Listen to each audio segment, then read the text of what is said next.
Hello and welcome to Once Upon a Tavern, the only Dungeons and Dragons stream that forgets to prepare their opening.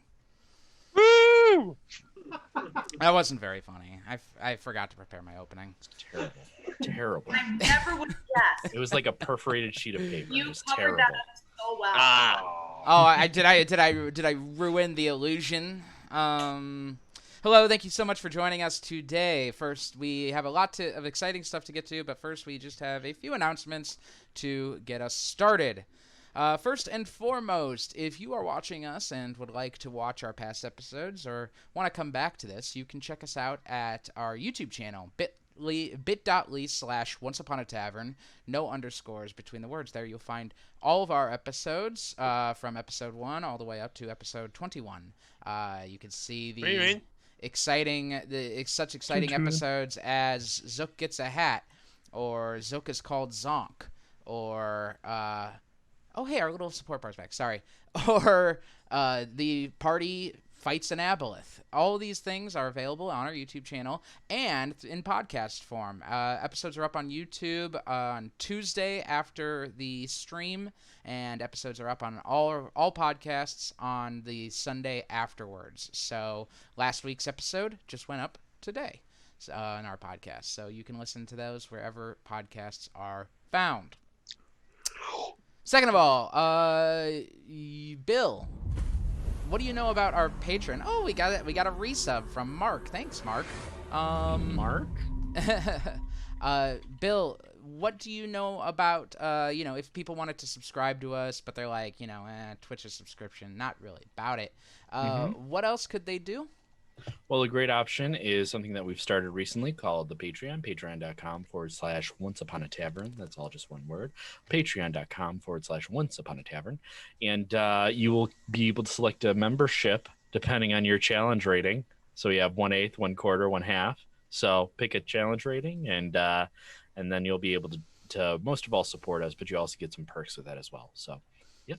Yeah. So join on the patreon.com/onceuponatavern. Thank you, Bill. Yes, and the perks will continue to get better as we get more subscribers. One of the many perks that you could get, that you don't really get it, but you see it, is when we come back in person. If we have 10 Patreon subscribers at the $5 tier, Mike will show up to our first live session together having blued himself. He will be completely blue from head to toe, even under his clothes. He's promised me that. So please go to patreon.com/onceuponatavern, become a Patreon subscriber at the $5 tier to make sure that our friend blues himself. It's really all by we want. next week. That's when we're supposed to meet up. So that was the original date. Unfortunately, But see, we didn't discuss these rules. So if the I never gave a date. I said by our first live meeting. And unfortunately, and due to situations outside of our control, Indiana, the state that we are in, has pushed back their full 100% opening, which is fine. We are in total support of that. Better to be safe than sorry. But with that being said, the full Phase 5 opening, 100% opening, is not until the end of July now. Beginning of August is tentatively how it's looking, depending on how things progress from here.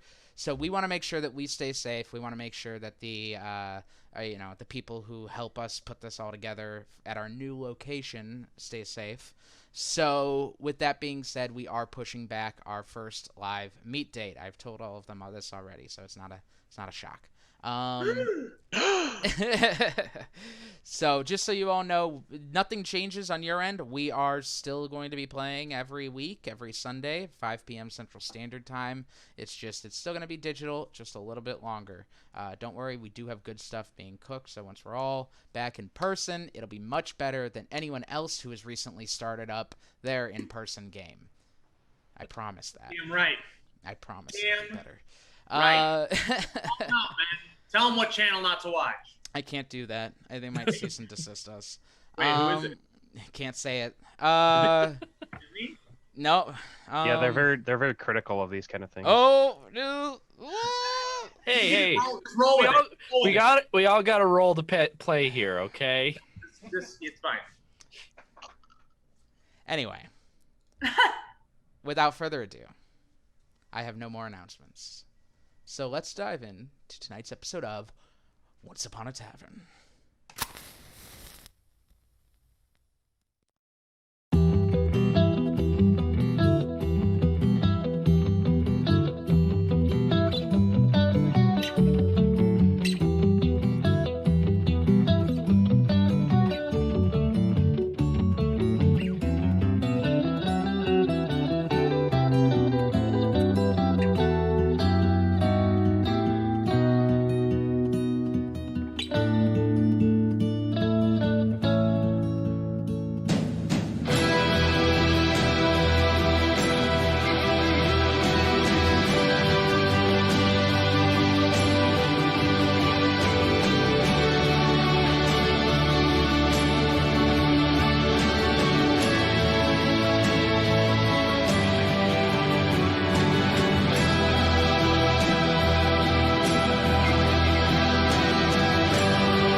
And welcome back. Really quick, it's been pointed out to me that those of you who are listening to us on the podcast don't know that awesome intro song because you don't see the credits over it, you just hear the song.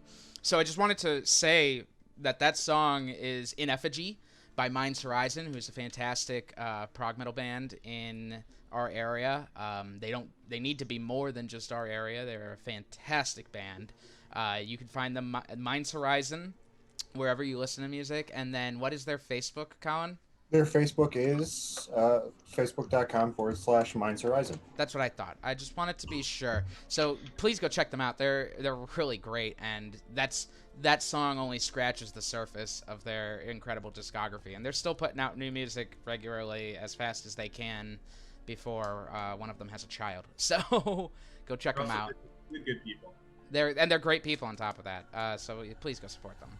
So let's start. Where we last left the party.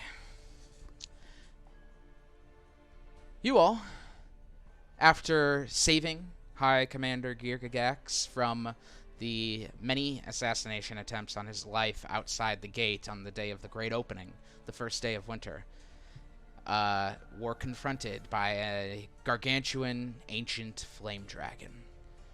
You all made your way for the wall as fast as possible, and with Girgagax's help, climbed the wall, inside, up the ladder, up the stairs, up the elevator, up to the top of the wall, to try and open the gate under Girgagax's stubborn will, not allowing himself to have a loss today. You confronted this flame dragon, and when it learned that you had killed Azazel and possessed his dagger, Seuruz, the dragon seemed to almost be afraid. He spoke words to himself and promptly dismissed itself from the discussion, jumping off the wall and flying away out into the wilds outside the city.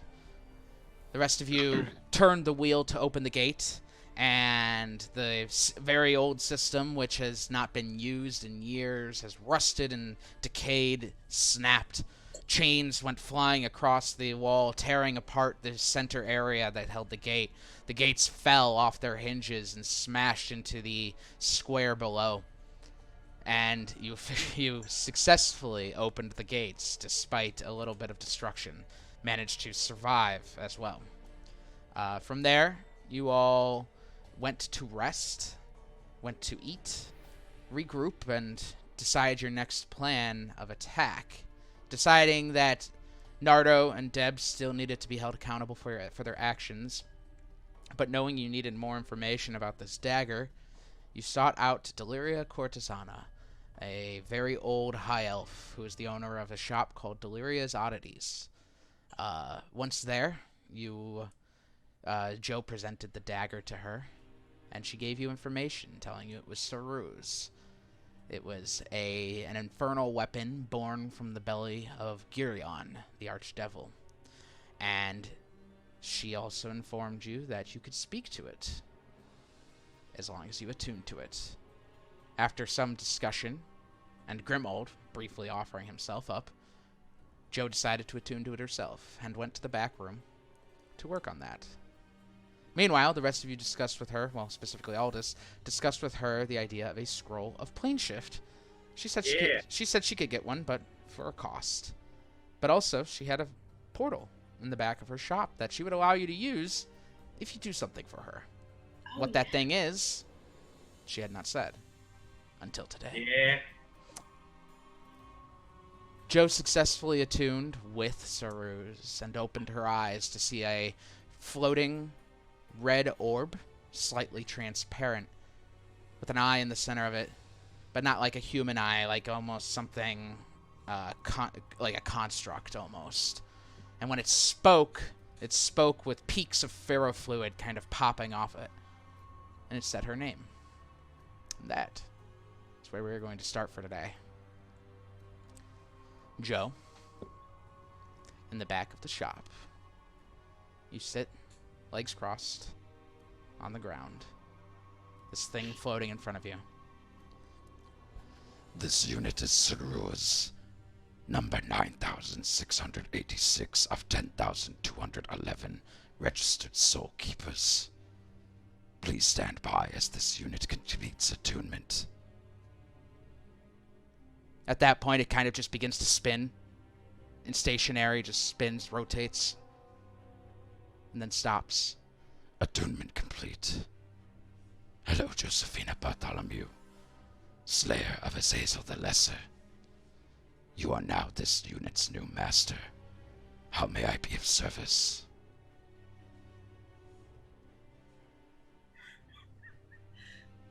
Really quick, Ben. It said 9,000. It is number 9,686 of 10,211 registered soul keepers, is what it said.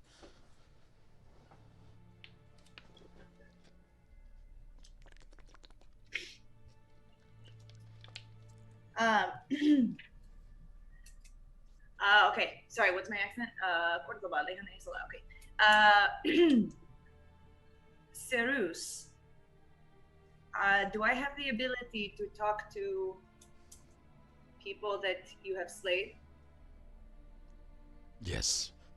You have the ability to interrogate the souls housed in this unit. I like the use of the word interrogate. Oh no. Suck my unit.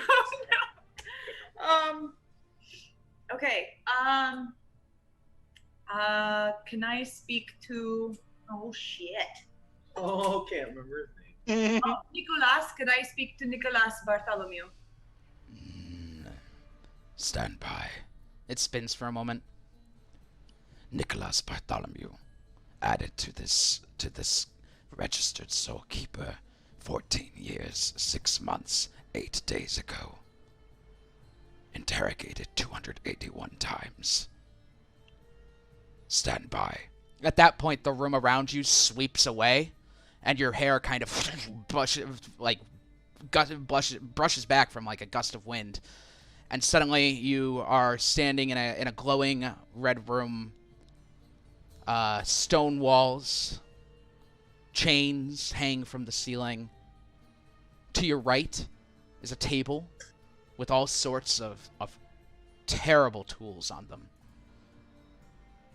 And in the corner of this little room is a man that you recognize as your father.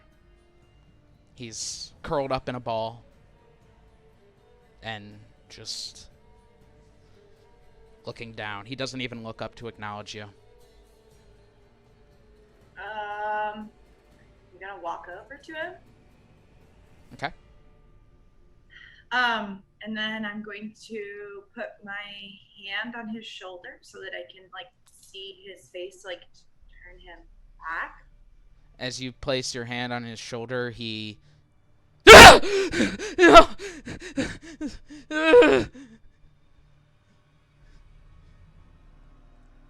He looks up. Father?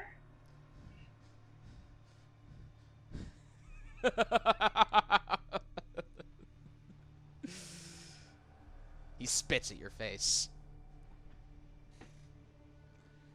You continue to try these games.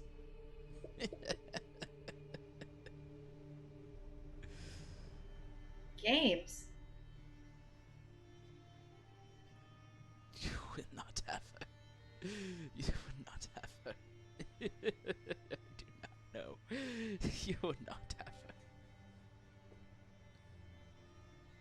Father, it is me, Josefina. Roll persuasion check. I need to pull up my fucking background. God damn it. It's been a while. Persuasion. I can't hear Ben very well. Is our volume good? Volume's over there. Are all of you having issues? I can with hear hearing you. me? I can hear you.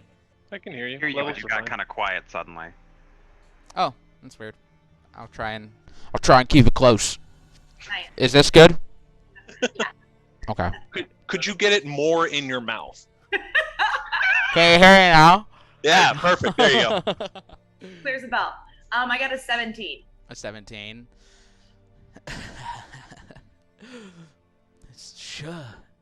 Sure it is, daughter. Pick your tool and do your work.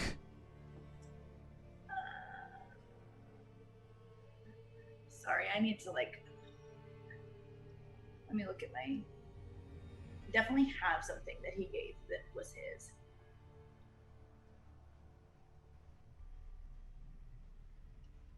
Sorry.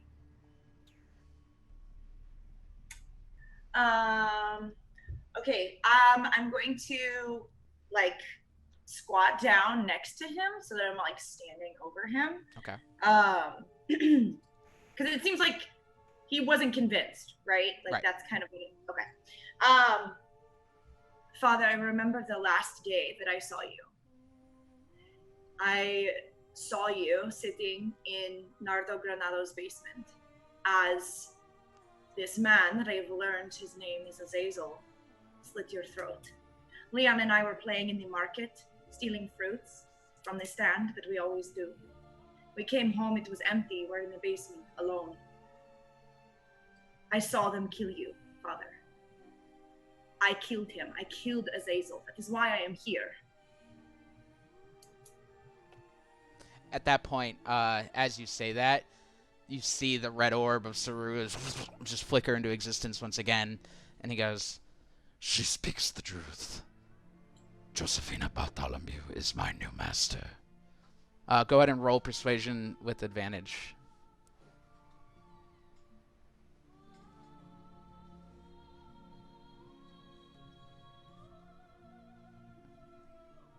$20. He looks at you and he's, Josefina. He kind of wipes your face. I'm so sorry. I did not know. Come here. And he just grabs you and pulls you in. I do not understand how you killed him. You killed Azazel. Well, I had some help, but yes. Yes, I did. Ever since that day when I saw you in the Granado basement being tortured and interrogated, I have made it my life's work to find and hunt down the men responsible. And this Azazel, I found him. And I killed him with the same dagger that he used to kill you. And it's yours now. You are its master? It seems so, yes. Can I leave? I look up. It's still there. It's still hanging out. Negative. Souls are not permitted to leave Seuruz. Is he like chained up? He isn't chained up. No. Can I Father, I'm so sorry. I do not know how to help. I do not know what to do. This is beyond me. This was the only way that I saw to see you again. Because our last meeting, I didn't even get to say goodbye.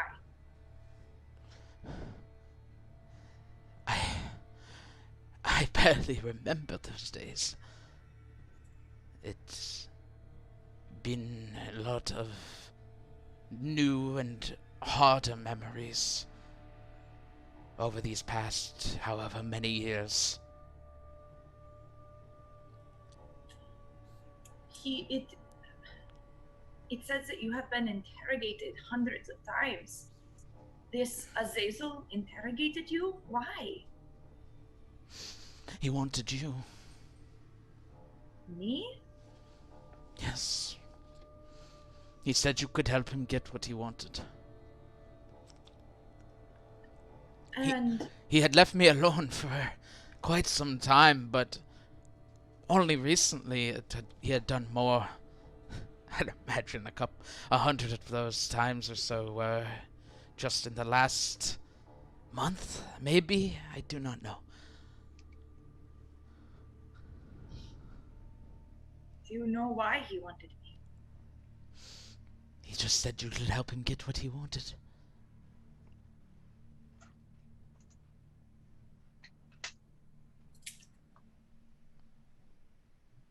Query. Master Bartholomew, if you are having difficulties finding the words, there are many tools to assist you. No, that is all right. Maybe with Azazel. Not with this one. Very well. Father, I know it might be hard to remember, it might be painful to remember, but I have to find Nardo Granado. He is the one responsible for your end. Is there anything that you can tell me about that last day? About why he killed you? I remember that. I do. He had formed a partnership with Deb Troskel. Yes, I read about this in your correspondence, and I pull out the book that I found way back when we went to Nardo's house. The stakeout? Yeah. I at first was open to the idea. Deb was strong, Deb was powerful. But then I learned about Azazel and her infernal connections. And I said no. And Nardo insisted I meet Azazel, and I would change my mind. And Azazel gave me a contract to sign, and made a very hard offer. But I still denied him. He told me that if I was not with him, then I had no place in their organization.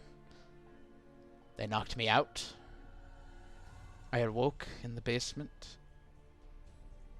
And they didn't even want to negotiate. Nardo tried his best, but Azazel was just interested in my agony. He must have murdered me 50 more times after he killed me.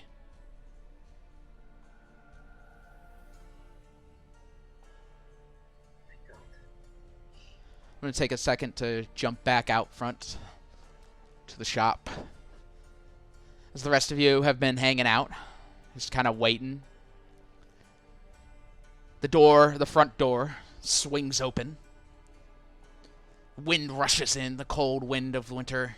And standing in the doorway is a large figure with a great sword strapped to his back. No. As he steps in, you see Dozer. after just seeing him yesterday. That was close. I almost shot him. And he leaves. No. And he's back. Dozer, you walk in. Hey. How was your evening? There you are. I was hoping we would hear from you and Zook soon. Yep, we're doing well. Nothing much to report from the Western Front. Hey. Yeah, this is this is Zook. I have Zook with me. Strapped on his chest like a baby carrier. In front of me, just doing a weekend at Bernie's kind of thing. That's Zook, yeah. Holy shit. Okay. Oh, let me see. One second. Please give me one moment. Please hold. Okay. So Zook heard you were around District 5, so he sent me here to see if you need any help. Well, it is unclear of what exactly we are going to do next, but I have a feeling it will involve Deb and Nardo. Jo is currently in the back. She is attuning to the dagger in hopes to speak with her father. Oh, great. I don't see any consequences from that, so that's good. It's a joke. That's a joke. Sorry. Oh, Yeah, okay. neither did any of us. We kind of just let her do it. So Yeah, you're right. just Like, do it. At that what point, am I gonna do? Say don't go talk to your dad. You know. Is it evil? Is it like conscious? Is it? I've heard of such things. So It is stories. It is a devil weapon. It's like kind of a devil, but kind of like a weapon. It's a devil weapon. Gotcha. Yeah, Okay. that's what I said. Yeah. No, but you said it's kind of a devil kind of. Yeah, that's what I said. I know It's a devil kind of- weapon. It's a devil weapon, Okay.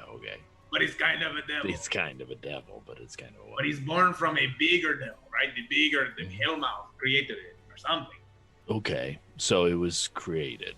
Okay. Interesting. I don't know anything about that, but that's very interesting. Nama.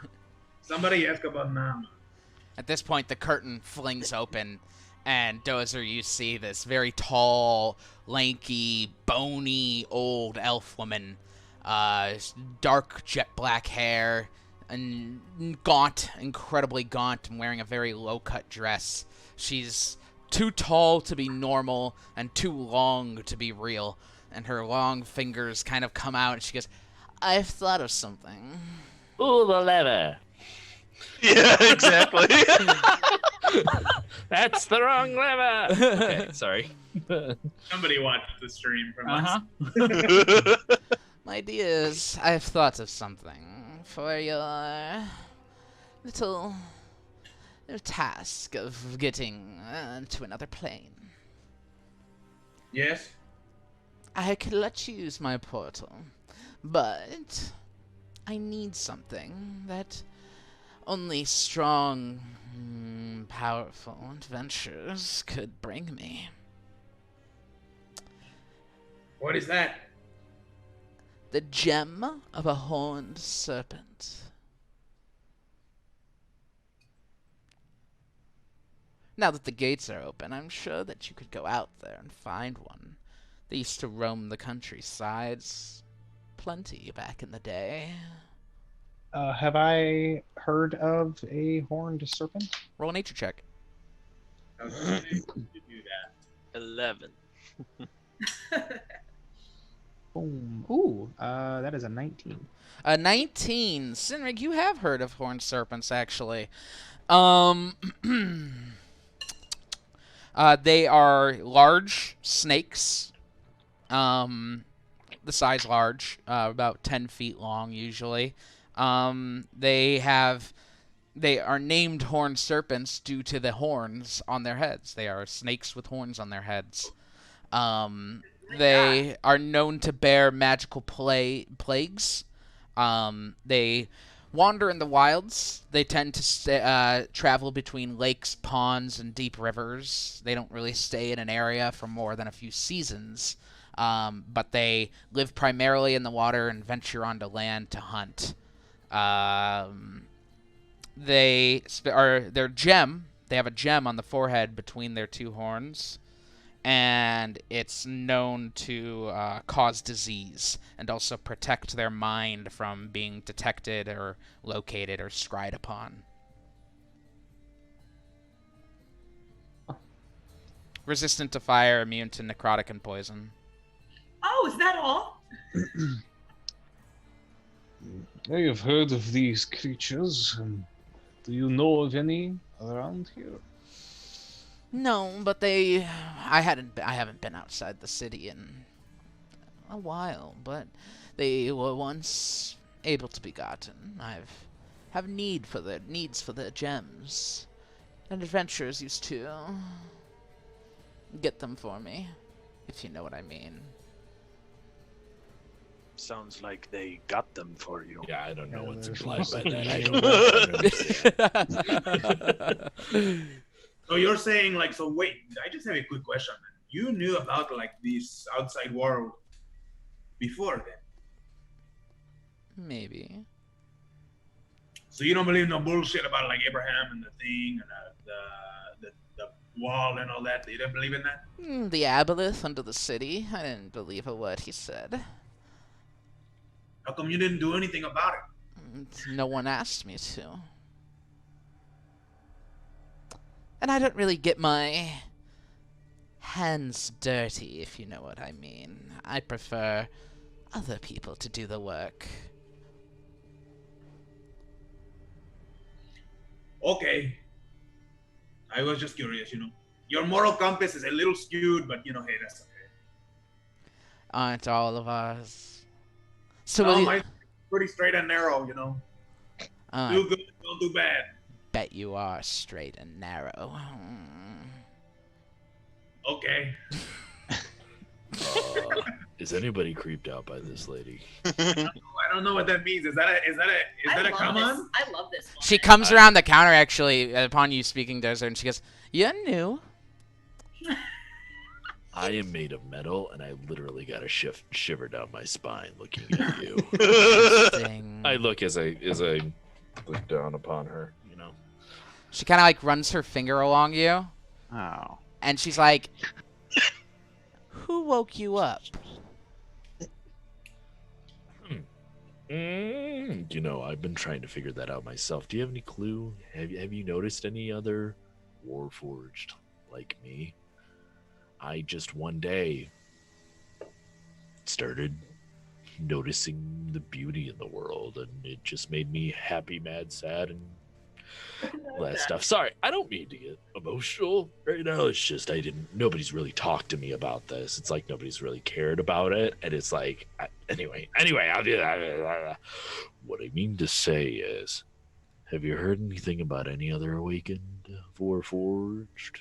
Not here, no. But I know of one who leads many far from here. You say he leads?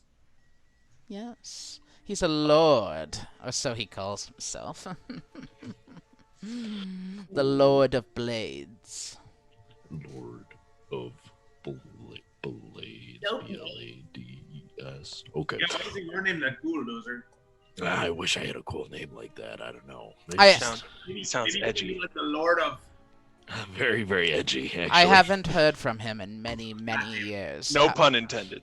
I haven't heard from him in many years, but last I heard, he was down south, outside of Underberg. South. Outside of Underberg. Thank you. That means a lot to me. That means a lot to me. I wish you luck in everything you find, my dear. Do you know anything else about this Lord of Blades? Possibly? He's a revolutionary. What? A freedom fighter for your kind. Freedom fighter for my kind. So he's trying to start a Warforged revolution? Yeah, that's what I said. Okay, yeah, I was just clarifying. It's fine. You don't have to be like that. Oh, God. So, do you know anything about what the moment stands for? Is it freedom, awakening? I don't understand. That seems like a question for the revolutionary, dear. I haven't spoken with him in many, many years. Gotcha. Just got a name and a description. Gotcha. Okay. No, I appreciate your help. I really do. Thank you. You're welcome. That's free. I have a soft spot for lost and broken things. Well, Speaking of which, I should check on your girl. And she goes in the back. you're lost and Those are broken, literally Joe. 2 words to exactly describe it. Joe, back to you. Okay. Lost and broken things with daddy issues.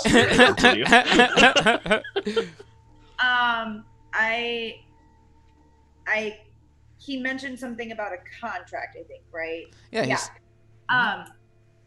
Father, this contract that you spoke of, that Azazel wanted to make with you, that he wanted you to sign, do you remember what it was about? What it was?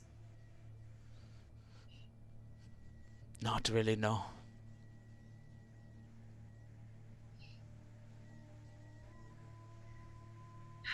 Well, is there anything Query. Master Bartholomew, your interrogation subject has just lied to you. Would you like me to get a tool?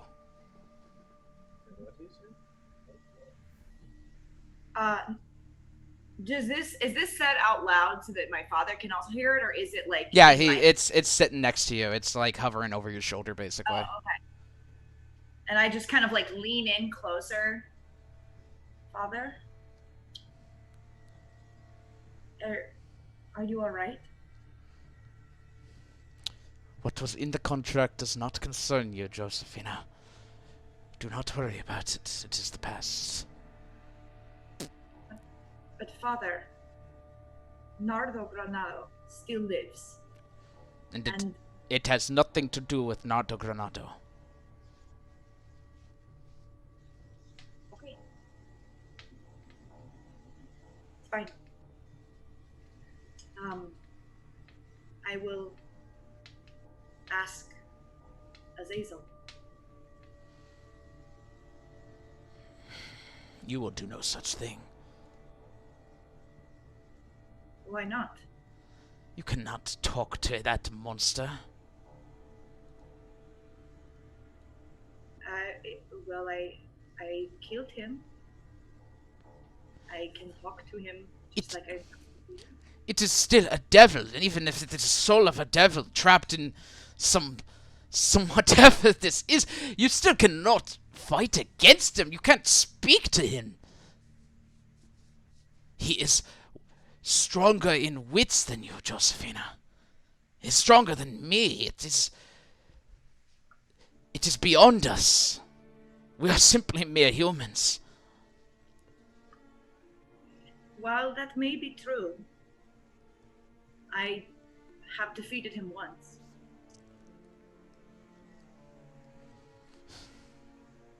What's to say I could not do it again? Master, the subject can do nothing to stop you. Would you like to proceed? I say to my father, it means everything to see you again, Father. But the last 14 years, I have had to live without you. I have had to go on and try to survive. And that is what I have been doing, surviving. For the day that I could take care of and put pain in the hearts of the men who killed you and stripped you from my life. You cannot take this away from me. It is all that I have. I will not support it. Oh, my dear. You hear, outside of all of this, just kind of the voice of Deliria calling you. And you feel a hand on your shoulder, though you don't see it.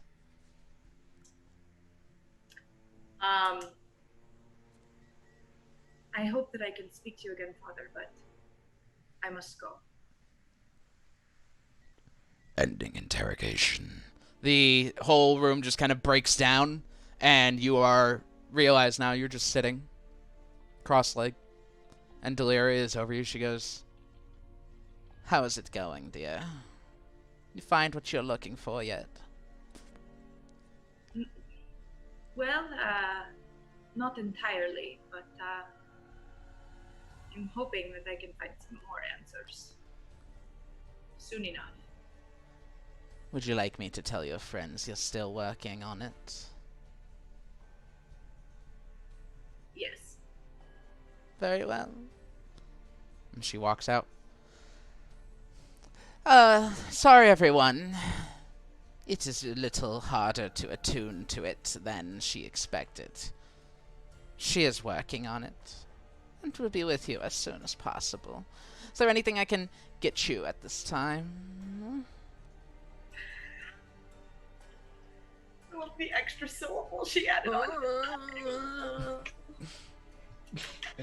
Grimold, Zane, could I perhaps have a word? Well, Zane is using the restroom, perhaps. Oh, no. Could I have a word with you two, please? Of course. Yes. What do you know of this Underberg place? I don't know. What do I know? Roll a history check. Unless you can give me memories from the campaign guide. 14. 14. Or 17, sorry. Okay. Grimaldi, Yeah, I you're also rolling got a too? 17, but That's I enough. also have been indoctrinated by the church, so it's only the basic stuff, probably. Yeah, I mean, Underberg's history is tied heavily to Cordoba.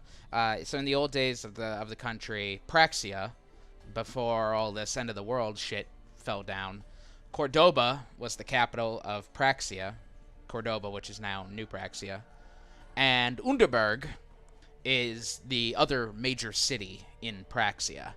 Underberg was made up of dwarves, halflings, humans, and was founded and built by artificers.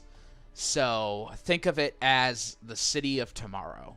And as the city of tomorrow, they came up with democracy. Cordoba did not like democracy. Underberg had tested democracy, unbeknownst to the emperor in Cordoba, and tested it successfully and kind of elected a representative to go to the capital and tell everyone about this great new idea. And that man was, I forget, actually. It might have been Vincent Kahn. I got to double check on that one. But Cordoba didn't like it. They thought it was stupid, and Underberg went to war over it. They brought democracy with a fist to Cordoba, won, and I believe the man who led the charge ended up not winning his election to be the high commander of Cordoba after that, or the prime minister, excuse me. I think it was the prime minister. With that being said, from there, Underberg kind of fizzled out a bit because all the big, great, smart people came to Cordoba now that democracy was a thing. And from there, it didn't really it's not like it fell into disrepair or distress, but it just kind of was left alone while progress was trying to be brought here. However, it is said that towards the up until the Cataclysm, when things started, when people started leaving Cordoba because they were kind of getting sick of the Aboleth, that people were saying that Underberg's starting to get hot again. Things are picking up, and that's kind of the last anyone heard, because then the walls shut, all communication ended, so no one really knows what they've been up to for 15 years. I want to go there so bad. um, Sounds like a really cool place. I only know some tales of what it was before the Cataclysm, as I have not been there myself. However, now that we know the cataclysm didn't really turn everything into a barren wasteland like we thought, who knows? They could be thriving on their own. Underberg also created Warforged.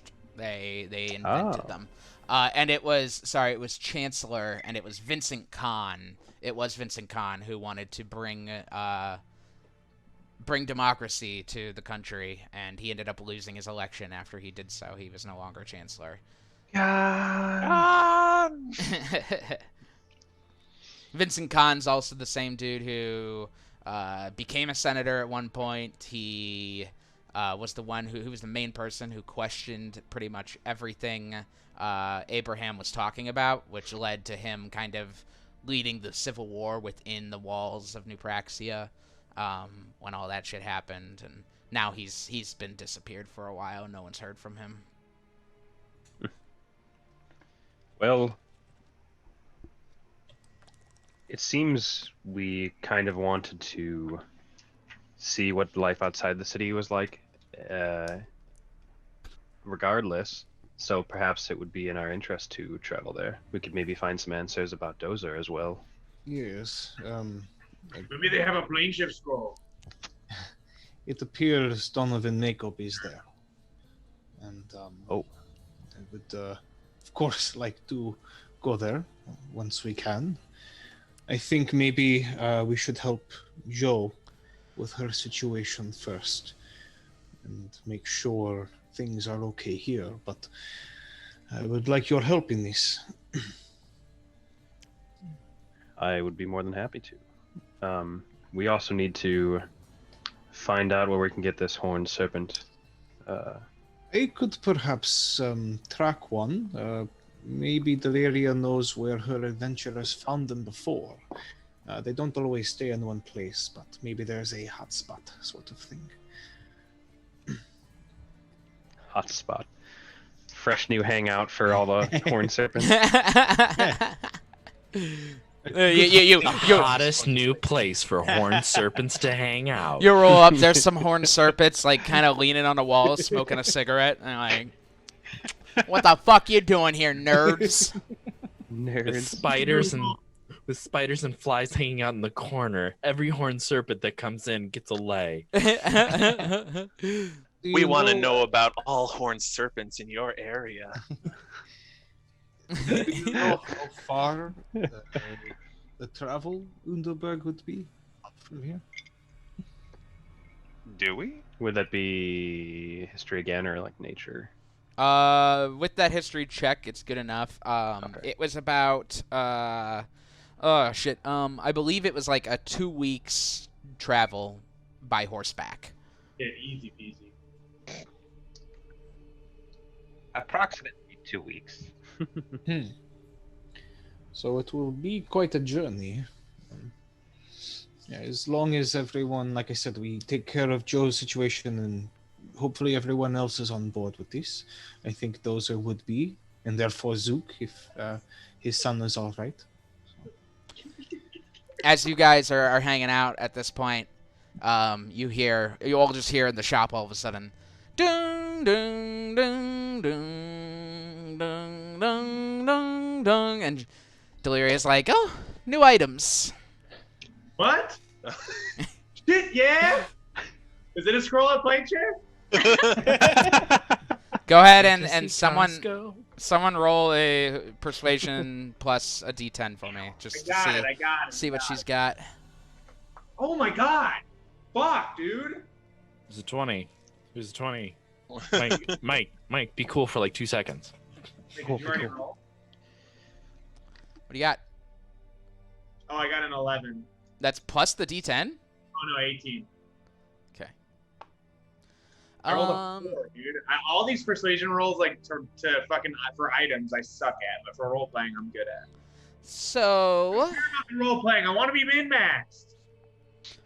How do you win D&D? You have to win D&D. I have my usual 6 potions of healing. I also have 1 potion of And just give me a moment. Ugh. Potion of Supreme Healing. I have one of those. Additionally, I have... She's kind of like looking through her little bag that she has. You didn't see her get a bag from anywhere. It just appeared. No, I don't. I already said that. Real quick, while he's checking that, how much gold did we get last time? 3,500. 3,500. Okay, yeah. For some reason, Nice, mine nice. crashed and didn't save it, so... I have a potion of speed. Speed. And Lavitas. a potion of flying. All just potions? They're just single use. Sorry, I can't. It's all in the dice as to what I get, dear. So to speak. So to speak. Or is it? How much for the potion of flight? Potion of flying. Yeah. Very rare. That's going to be 30,000 gold pieces. He got boots of flying for like 8K, and you're telling me one potion single use is 30,000? It's a very rare potion, dear. I don't make the rules. That makes no sense to me. It's supply and demand, darling. How much are your healing potions? For the potions of healing, I can sell them. Those are going to be about 30,000. For the potions of healing, I could sell them for 40 gold apiece. Oh. And for the potion of supreme healing, it'd be about 25,000 gold. Jesus. I'll take 2 healing potions, please. 2 healing Make that- potions. Yeah, one more. Toss me one more. 3 healing potions. That'll be 120 gold. And she sets them down. Little vials. Red fluid in them. Anything else?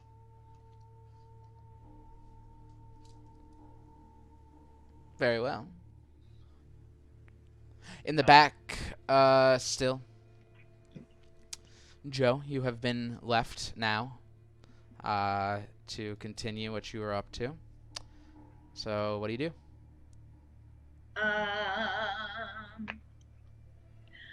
Can I talk to Seuruz directly?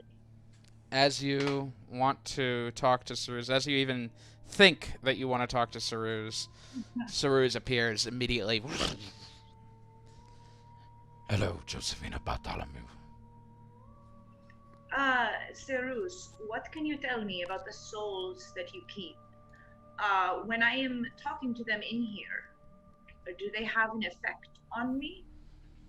This unit houses 1,084 souls. Of the souls that could have an effect on you, there are 8. Could you tell me who those souls are? One of them is Azazel the Lesser, if that is what you are asking. Yes, it is. Azazel is well aware of my machinations, of this unit's machinations. It is aware of how to utilize his prison to his advantage. I see. I can protect you, but only so much.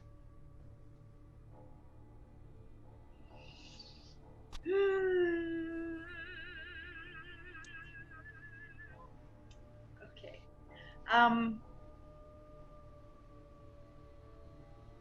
I'm going to I want to try to talk to my father one last time, and then I will talk to Azazel. Stand by. As the room wipes away, your hair blows back, and you are now standing in the room once again. Did you speak to him? He stands up now at this point. Not yet. Oh, thank God. But, But I what? need answers. You need answers. Of what? What answers do I have? I've been in here for 15 years. You told me just a moment ago that this contract had nothing to do with me. And yet, this contract is the reason that you were killed. This contract is the reason that I am an orphan. It is the reason that I have had to go on surviving for so long without a family. So you cannot look at me and tell me that that contract had nothing to do with me and that I have no right to know. Please, Father. I didn't say it had nothing to do with you. I said it had nothing to do with Nardo. And it is my job as a parent to protect you, even from the cruel information that lies out there. And I can't do much to protect you now, but I will protect you from things like that. And it is not something you need to know to help your mission.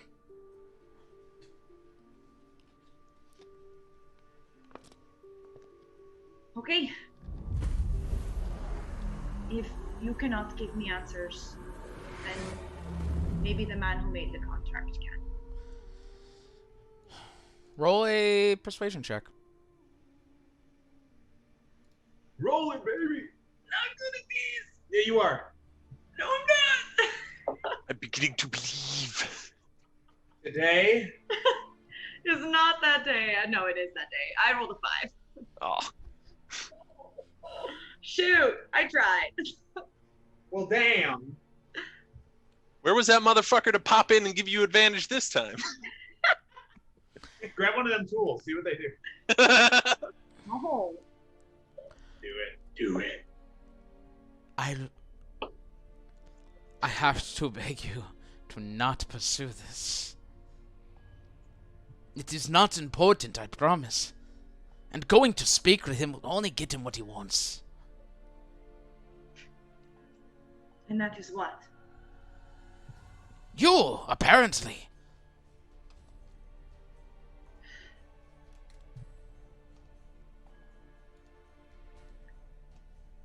The idea that I could be walking into a situation that I don't know about when I go to end Nardo's life. He and Deb Trosco, his partnership with her, she is powerful. The fact that I could be walking into something that I do not know about might end me. It has nothing to do with Nardo. It is all about Azazel. It always has been. Azazel's been the controlling factor of Deb and Nardo. He is literally the one that was pulling the strings, and now he is trapped in the dagger. Take the dagger, walk into the ocean, and throw it as far as you can.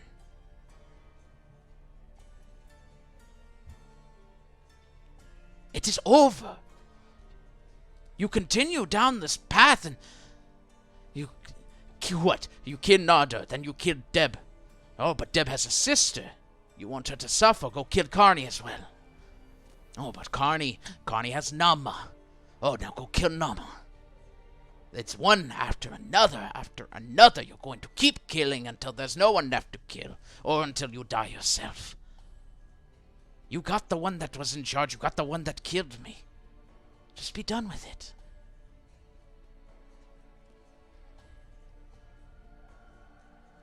For 14 years, my anger has ruled me. And I learned to control it, to harness it. But then I got a note. Somebody knows who I am, and they are after me. I am sure that it was this Azazel. But that means that Nardo knows as well. He cannot live.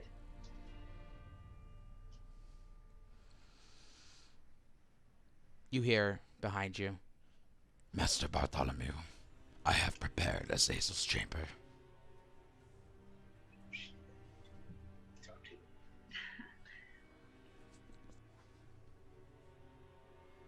I am sorry, Father, but my anger is all that I know.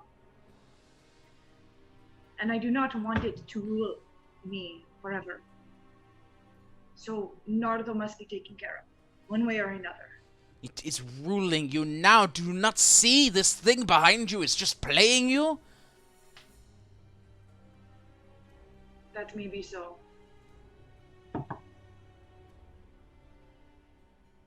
But until I kill Nardo.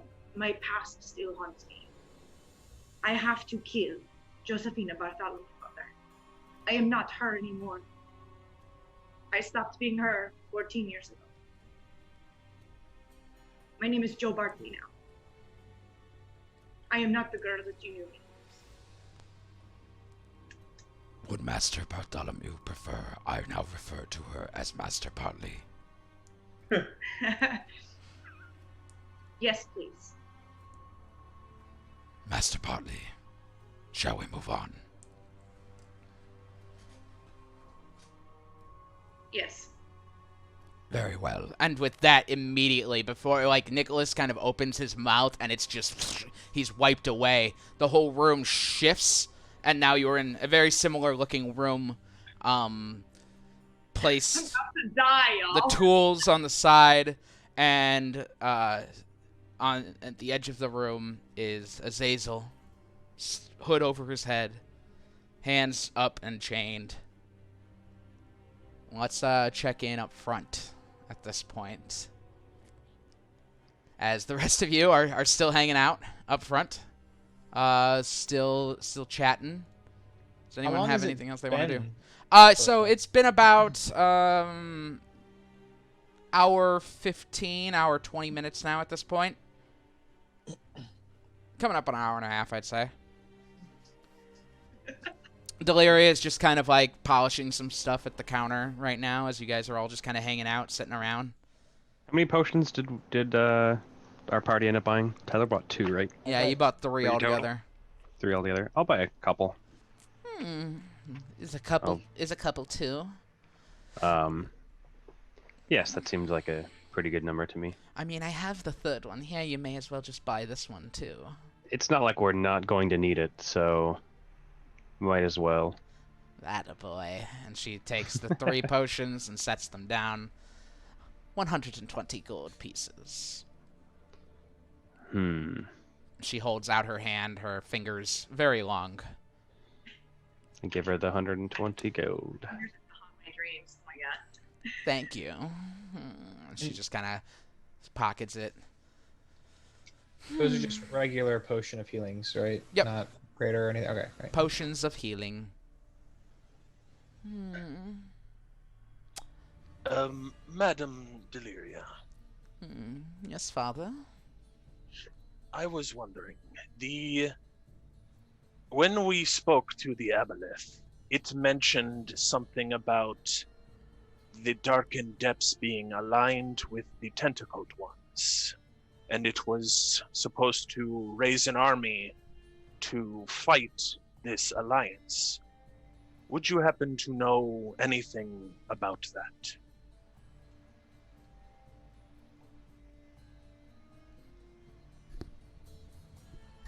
Clarify. The Aboleth said that 50 years ago, an old creature with no name came to Olgaroth, the Aboleth, to build an army to fight the Alliance, the Darkened Depths, in league with the Tentacled Ones.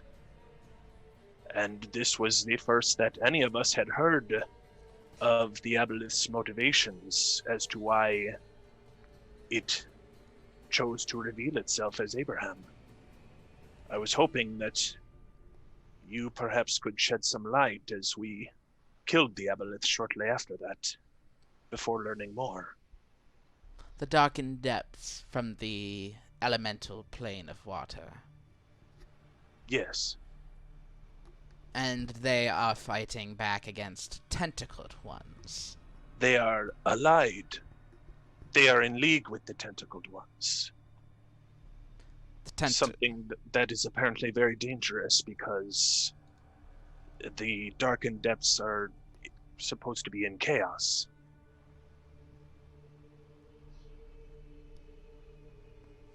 The tentacled ones from the far realm. That's who you speak of. We can say their name here. The Illithids, yes? Yes. And at this point, all of her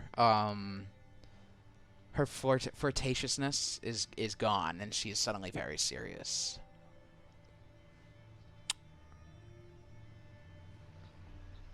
There could be any number of creatures that sought out Okaroth, as you call him. Many of them eldritch and old, older than the gods themselves. Now, she leans forward a bit. This very old creature, older than gods, which they do not fear, fears something out in the dark.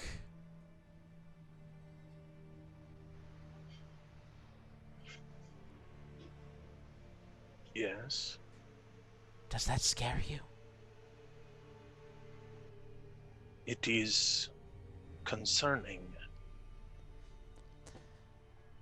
The Illithid come from old blood also. And while many of the ones alive now are not nearly as old as that creature, or at risk of humiliating myself, even me, truth be told,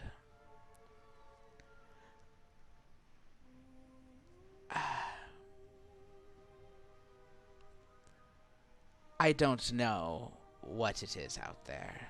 I don't know what it is that's searching for an army. But I do know many who are. So this specific thing, I'm not sure of your answer. But if you are looking to help fight back, there are many looking.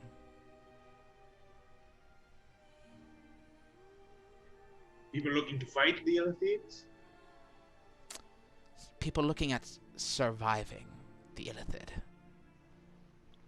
They are old, and at this point, undoubtedly well organized. What is it that they want? Control. The same control they had millennia ago. They want their empire back.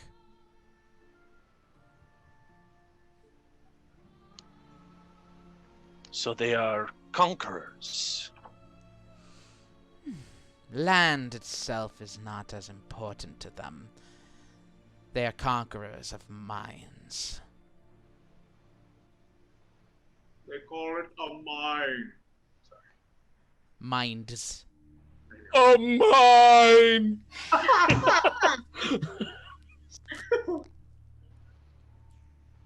That is very, I mean, it's like nervous. I'm not afraid of anything. But it's a little, creepy. Yes. It was enough to scare an old creature to seek help from an aboleth to raise an army. Sorry. That since we killed the aboleth, I only feel that it is our responsibility to take up that responsibility to challenge the Illithids. Absolutely, which is why I'm trying to get back to my plane. You see this lady? Do you understand now?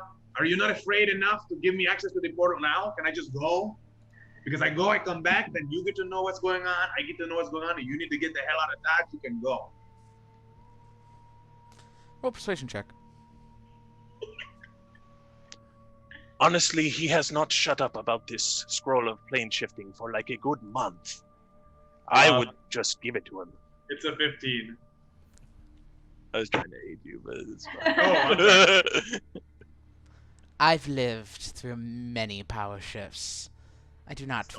While I fear the control they bring, and the change that will come with them on the wind, I do not fear for my mind. Oh, because that's what you want the gemstone for, huh? I want the gem for many things. Okay, well, regardless, I'm just saying, if you wanted answers, I can go get them. It's just on the other side of your closet.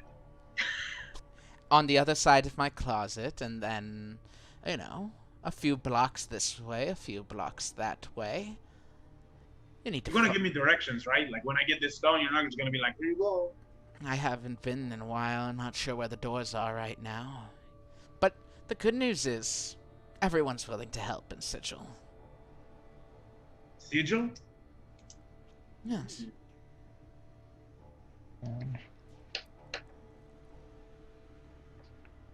You know, Father, I appreciate you asking those questions because I totally forgot about that. It is a list that keeps growing, unfortunately.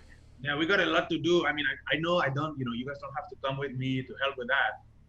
I have many people, the armies of the Tritons will definitely go after these people, but, if I need your help, I may ask for a little bit, just get me there. Once I'm there, I'll figure it out. There's nothing else at this point. We'll jump back over to Joe.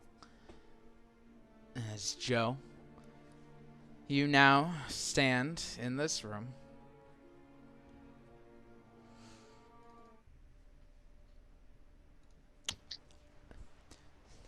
He's chained up at this point.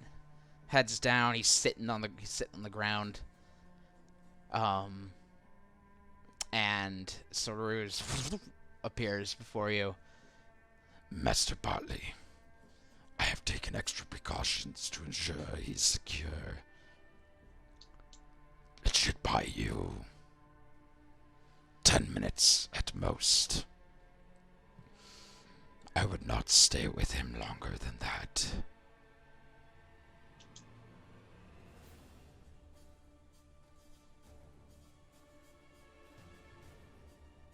Okay. All right.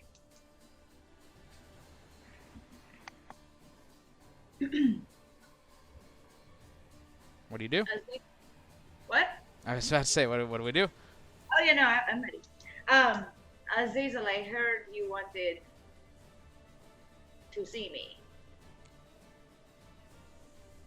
You are the one that sent the note, are you not? That summoned me back to 11?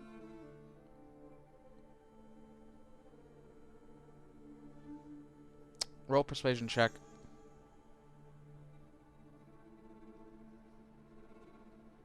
My heart is racing right now. I rolled a 12. I'm so bad at persuading. He looks up at you. And you see under his hood orange cat-like eyes. And he smiles. He has no human teeth like we do. They're just all sharp knives. He doesn't say anything. Okay, well, I will take that as a yes. Tyler, food's here. Dude's like freaking out. I have spoken with my father. He said that you wanted me. Why? Roll persuasion check. I'm about to have to pick up those weapons. You see the pattern here. Yes, and I rolled a 4. He keeps smiling. Okay, what weapons do I see over there? Over on the table, you see pliers. You see tweezers. You see a couple knives, different shapes, different sizes, curved different ways.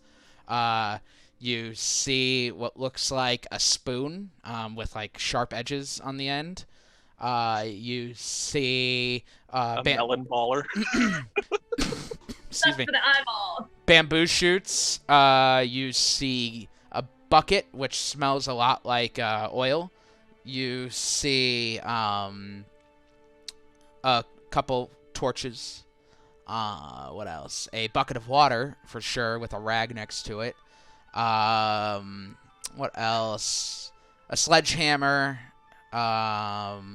Sledgehammer. And the moment you realize it's weird, there's no forks. A fork suddenly appears. Basically, Have fun what with. you're gonna want to do is you're gonna take a fork. It's a torture room, and it seems to fit every little desire you could ever have. So does he have fingernails? Oh boy. Looking at his hand, yeah. Okay, yeah, it's gotta be the bamboo shoots. We were literally just talking about this today, so like I have to do this. That's a really weird question. Out of context, D&D. He's a devil. Does he have fingernails? He has pointy teeth. Maybe those are his fingernails. I don't know. Is there, The old bucket of rats trick. Is there a copy of the third Mummy movie that you make him watch on repeat? Yes, Clockwork Orange that shit. Just hold open his eyes and make him watch crap. Like Star Wars How Christmas many? special. How many do you place? Well, I'm just gonna grab all of them, and I'm just gonna keep asking, and then one by one, gonna keep asking the same question. Okay. Oh boy. All right. So as you place the first one, he rolls a Constitution save. That's cocked. Okay. As you place the first one, he does not respond. He simply looks at you, but his smile goes away. All right, I'm gonna place the next one, and ask the same question. Why did you want me?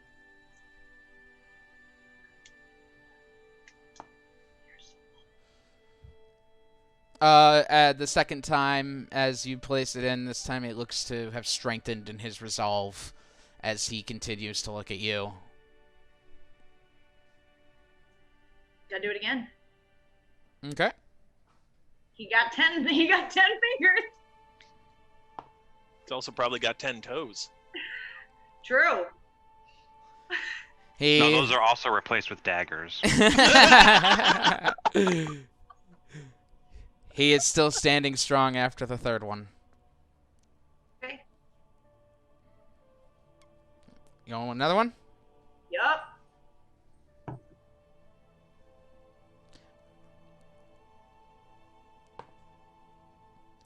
Number 4, he is still hanging in there.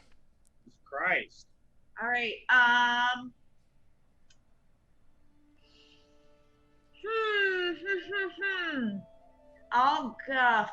I'll go grab a dagger, Okay. and then I'll just start cutting off each finger one by one. Jesus Christ, April. Okay, Fucking answered. Nobody's answering me.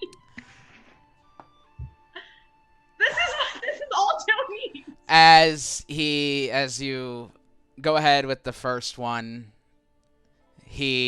that's the first time he screams out. The second one, though, at this point, he screams and he's just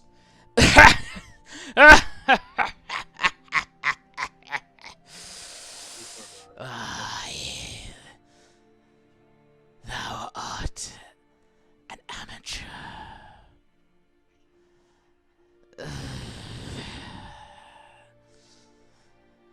I wanted thine hand. My what? Thine hand. Why? Because I looked into thy destiny and saw evil that would make Girion blush.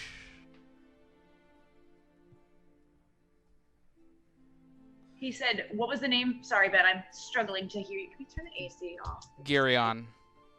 Girion? Girion. Do I Yep. know that name? It's been mentioned before. Oops. What's that? Sorry. Hit the wrong button.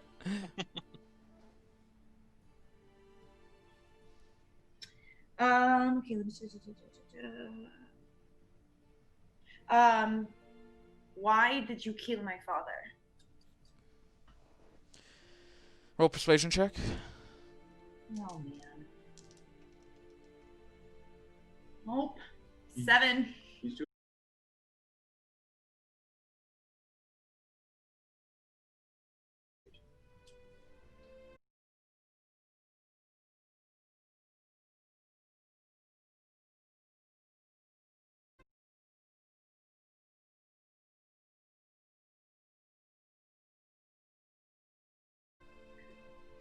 I mean, I guess.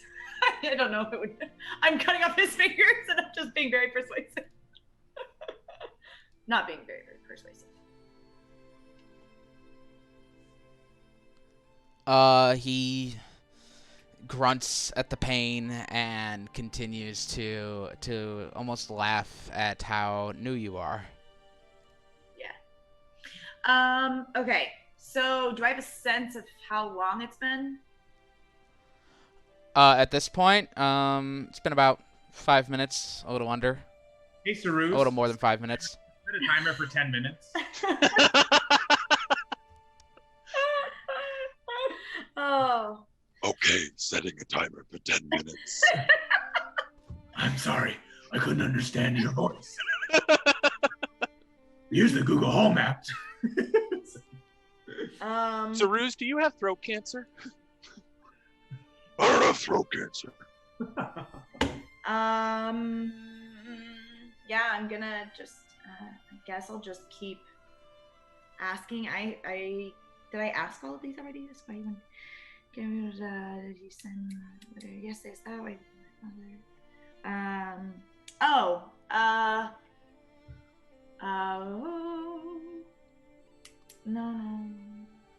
I mean, I guess I'll just keep. I just want to know why Nardo wanted him dead. Why he wanted my father dead. So, the contract. What was my father mentioned a contract that Nardo wanted him to sign with you. What was that contract? Roll persuasion or intimidation if you'd like. Mike pointed out. It's the same, but I'll use that one. You have four bamboo shoots in his hand, I believe. So plus you've cut off 2 fingers, so take a +6 to your modifier. 11. With the +6? Jesus fucking Christ. Roll 5. She hasn't rolled double digits this Oh, whole do you time. have a 0 normally with your persuasion? 1. No, 1. I have a +1. So you rolled a 12, but still he continues to just laugh at you. He's just she hasn't rolled double digits this whole time. Yeah. Thou art very good at this, are you?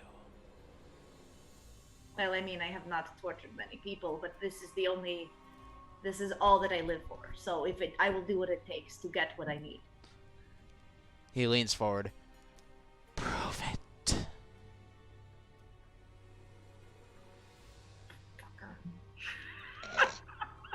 Okay, let me roll some more dice. No, yeah, I'll cut off another one of his fingers. Okay. To go ahead and take another 2 to your modifier, which is 8 at this point, as he screams out louder. There we go. Blood's at this point running down his hands, running down his hood. 24. A 24. There we go. You were asking about what again? The contract of that.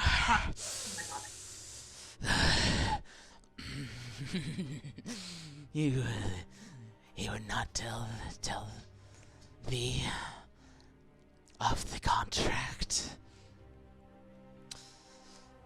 Probably because he was ashamed at how long it took for him to say no.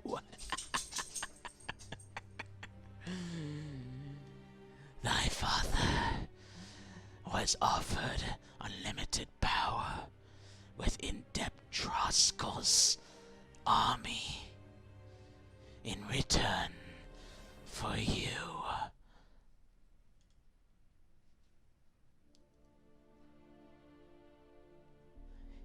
He took 2 whole days to think about it. God damn it, Dad.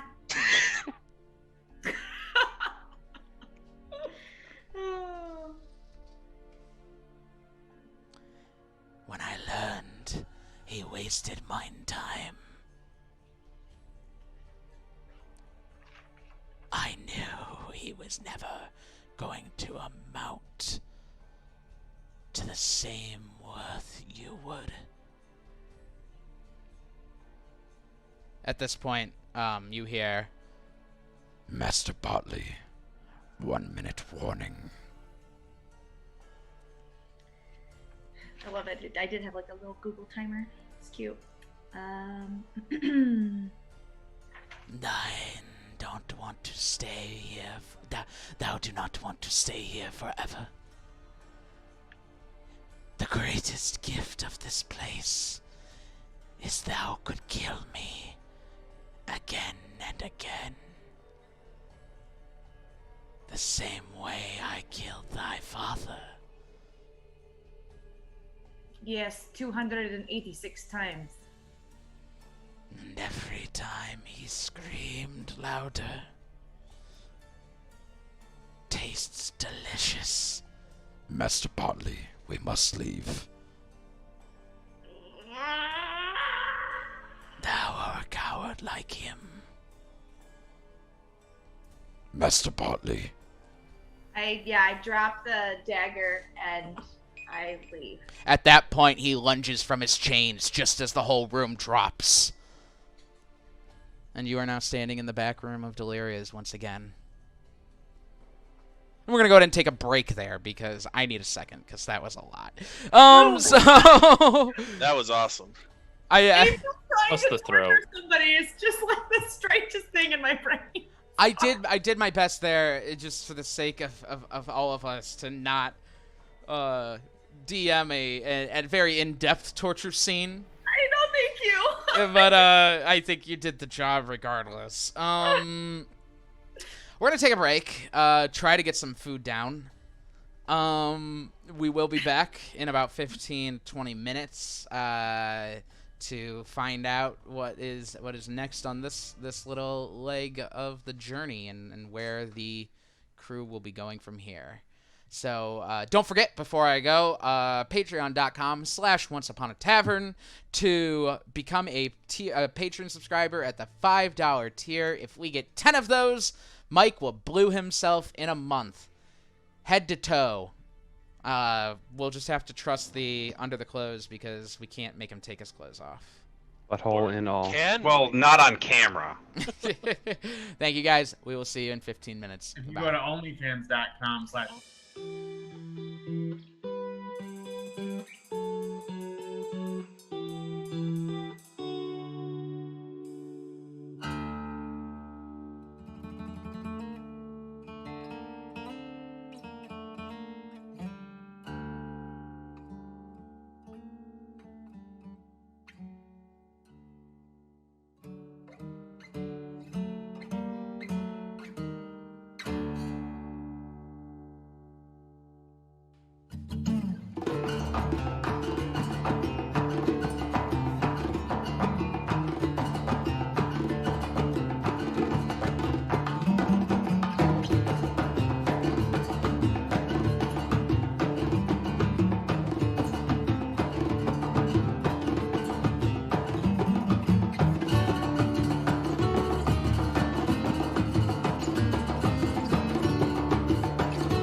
welcome back. Woohoo! So to recap real quick, because I know that was like an intense moment for everyone, including me. Yeah, I had to get a drink. That's it's just like. I wish I did. Me making sure that we didn't go too far in our Twitch agreement as to descriptions of graphic violence. But you had just tortured Azazel for 10 minutes and learned that he has always been interested in you, Joe, due to your profound ability to commit great evil. And that the contract he offered your father, which he took too long to answer on, was the same deal as Nardo and Deb, unlimited power and wealth in return for you. He wanted you.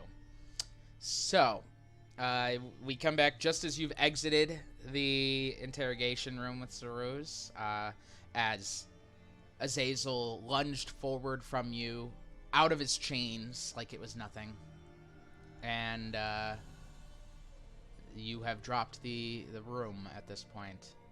Actually, we're going to jump back over to everyone outside, out in front, first of all, to make sure that no one has anything else they'd like to do or discuss.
Well, okay, I think we're back.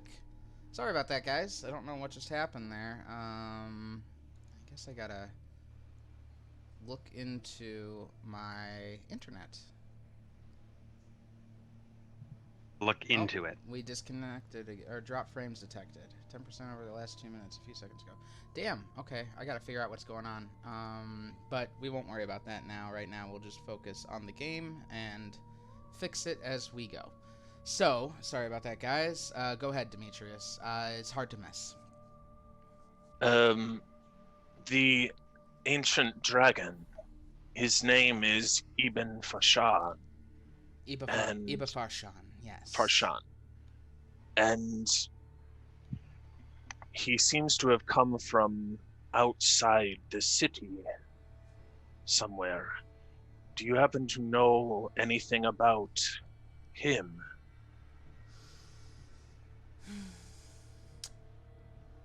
Roll persuasion check. What can you tell me about Ibn Fashan? It would be good for Iba us Farshan. Iba Farshan. because it could probably help, with these answers we have. The more knowledge we have, the better we can serve you to help, we can bring these things back to you. So, just to say, please. Advantage. Thank you. And touch my... Never mind. My hand. Not Yeah. blue. 20. 20. I don't know much. I've heard of him before. It is a flame dragon. I do know that. Not a red dragon. Or a gold dragon. Not metallic or chromatic. It is simply... different. Born of hellfire, they say. And even Farshan is old enough for that to be true. Iba Farshan has been integral as a sort of extreme measure in the blood war. That is the war between demons and devils, yes? Yes. But some say he is motivated by darker desires.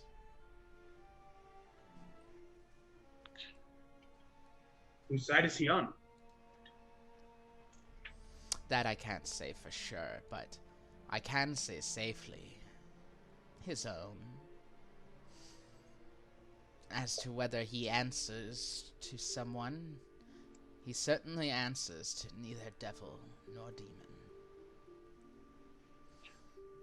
He simply is hired and utilized. He seemed to be talking to someone when we encountered him on the wall. He spoke in quarry to something. The Dreaming Dark has many ways to manipulate. And I kind of shudder at that name. Well, I have a quick question. Do you have something else to say? I'm sorry, Father. No, go ahead and ask your question. Do you have a book on how to learn Infernal? A book on Inferno. Yes, I suppose I could dig something up. Of course, it would need intense study. Well, yes, I would study it when I travel and things like that. Okay. I can give it to you for, say, 1,000 gold pieces. What the hell are you? Why are your prices so expensive? Roll persuasion check. Sure. I will. 18. Friends and family discount of 750. I love it. Thank you so much. You're so sweet. Mwah. I will. Does she have it, or is she gotta go get it? I need to go get it out of the back. Oh, okay. But it's here. Okay, great. So I'll start I'm sure counting. I have one, yes. I'll start counting out 750 GP. She walks into the back and walks past you, Joe, who is now out of the illusion. How is it going, dear? Well, I think I have more answers. Still more questions, but thank you. Do you need me to hold them off any longer? No, I am fine. I actually think that I could use some of their wisdom. Well, good luck with that. Intelligence. I'm wise. I need their intelligence. Of course. And you see she kind of like pulls a curtain back and walks behind it, and you notice just as she like walks behind the curtain, she just kind of disappears. I was like gonna ask her a question and she's just gone. And then all of a sudden she's back, coming from through the curtain. Now she's holding a book. Deliria, did you mention before when I first asked about Seuruz? You said, and this is because April looks back in her notes. You said that it is a hell item from Girion? Yes. What is that name? That's this Girion. Girion, he is an archdevil. I see. Girion is an archdevil in the plane Stygia, the 5th layer of hell.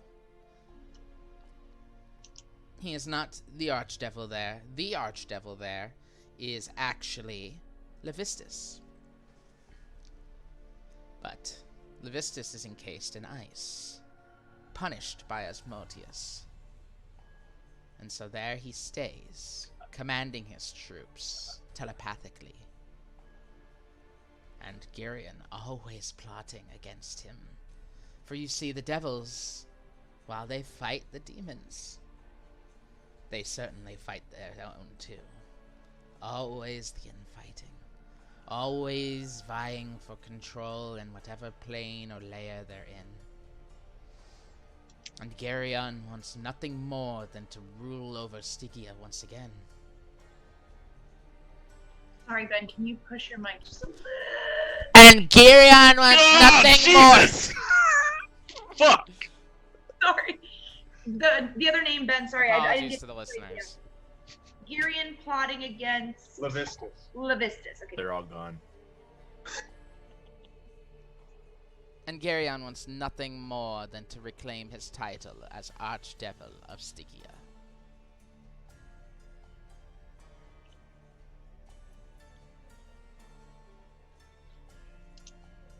Stygia.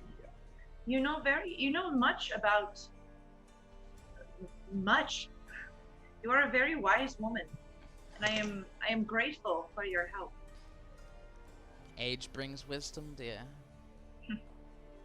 If there is ever a time that I can help you for how much you have helped me,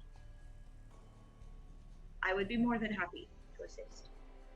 Sweetie, I'm so glad you asked.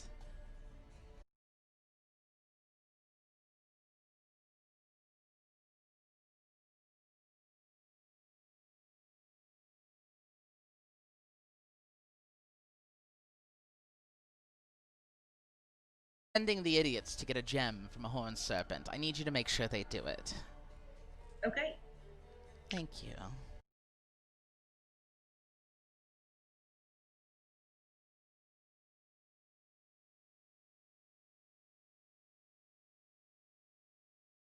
The blue one very much wants to just skip that part and go straight to the end of the quest. I cannot let that happen. I need the gem. I understand. I will help. Great. Well, let's go say hi to them. I'm sure they're very eager to see you. Lost video again, Ben. I don't know about very eager, but No, we didn't. I feel like I'm just going to be causing them lots of problems. She leads you both back out the. She leads you both back out the door, and you guys meet up with Joe once again. Well, Joe, what of the dagger? Please tell us.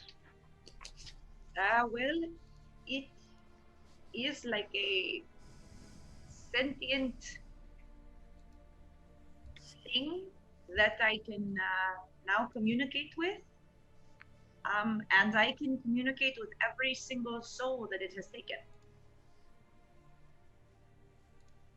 Were you able to speak to your father?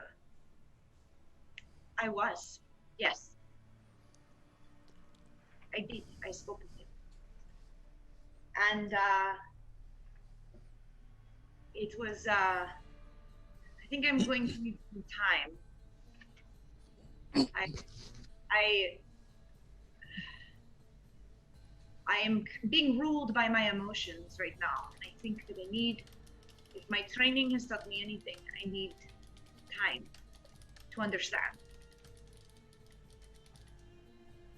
But I can give you some information that I learned. It seems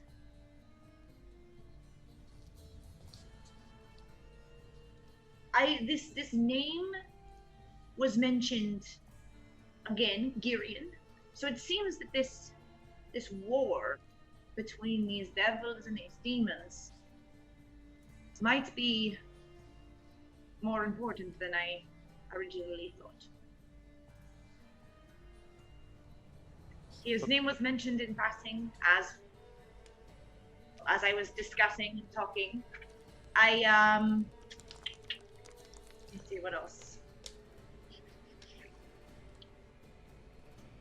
But I think I need time, if you do not mind. I learned much, but also have many questions still. And I need time to meditate. Well, you mentioned the war. It has been going on for as long as anyone can remember.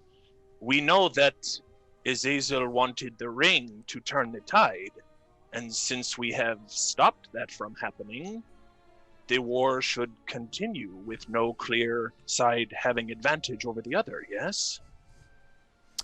Yes, well, and dispatching of Azazel, I do not know how much that will affect. I know that now Nama is present in 10 with the other Trosco. I do not know if that gives them some sort of edge. And if I'm being honest, I don't particularly care. But I know that some of you do, and I have come to respect you.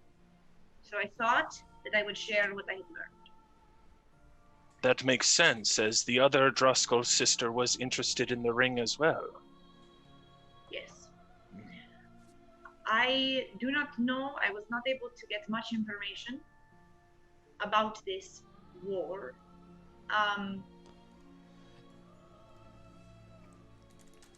But my talk with my father, I think I need some more time to think on what I learned from him before I am ready to share, if you all do not mind. Of course. Take whatever time you need. That being said, if you have gained closure, you seem to have no further use of the dagger, yes? Not necessarily. Because I am also able to talk to Azazel.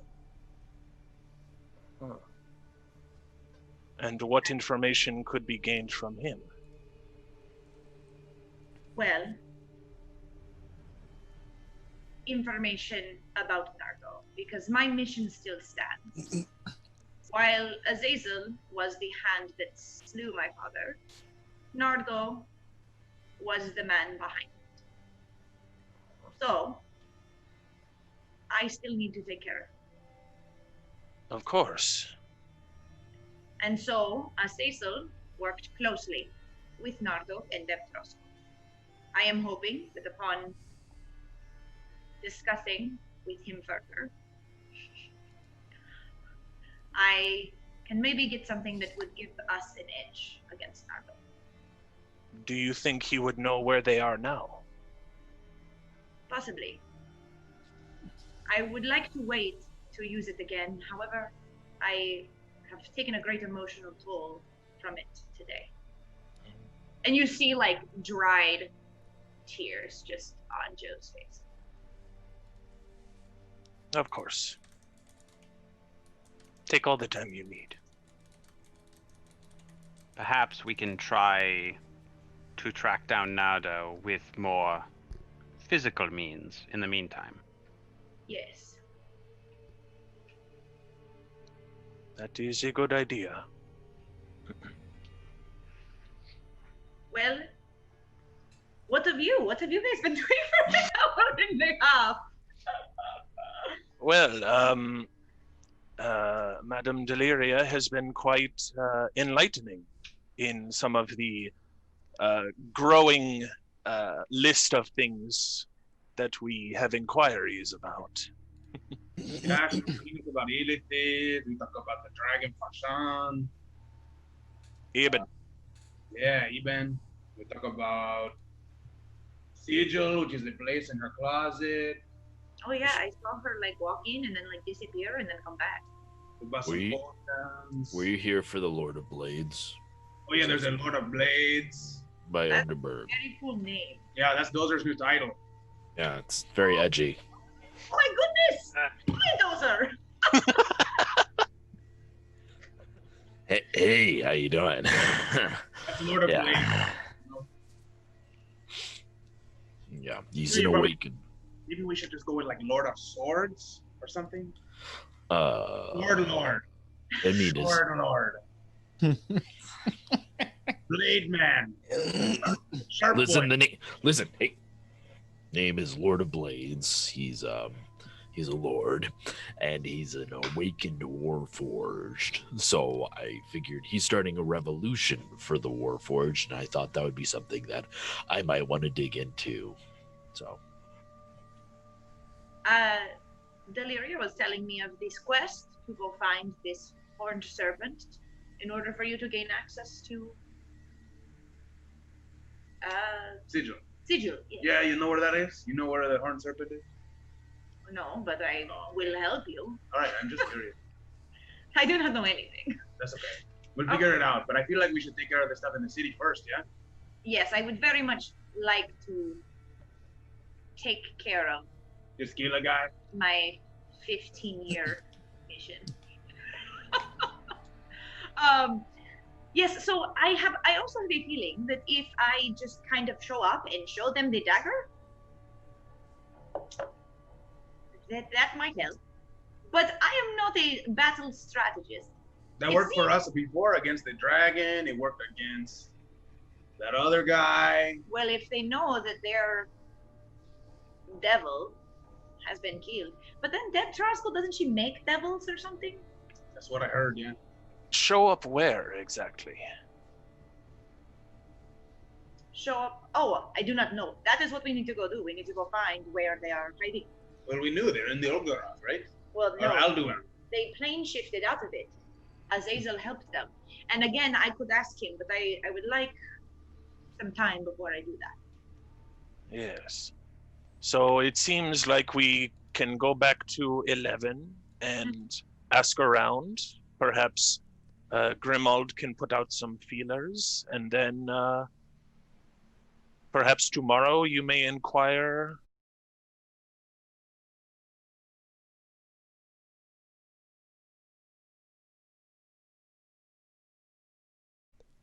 To Azazel again. And then you can maybe find out about all those bodies.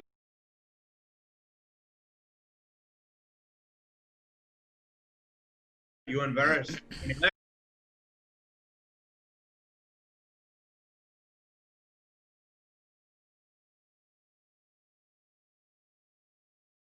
Right? Nothing. Yes, that is also on the list. Man, that's I did not know that list was so big. Fuck. Yes. Speaking of which, Grimald, I know when I inquired last, we were not on the best of terms. I was hoping that now, if you did know anything about the bodies and the dealings of the church, you would be more inclined to tell me. Really quick, I don't believe I lied to him at all, but Ben, I didn't know anything about that, right? About the bodies in the church? Yeah. No, you're not a farmer. It was in episode 7. Yeah, I was going to say, I could have sworn that I didn't actually know anything about it, so I was being honest. Okay. I know I didn't incite that, and I probably should have, but I just thought I'd ask again. I honestly do not know. Or sorry, that was episode 12. Episode 7? You mean just the remake of episode 4 with flashier stuff? Haha! And subverting your expectations? Yeah, no.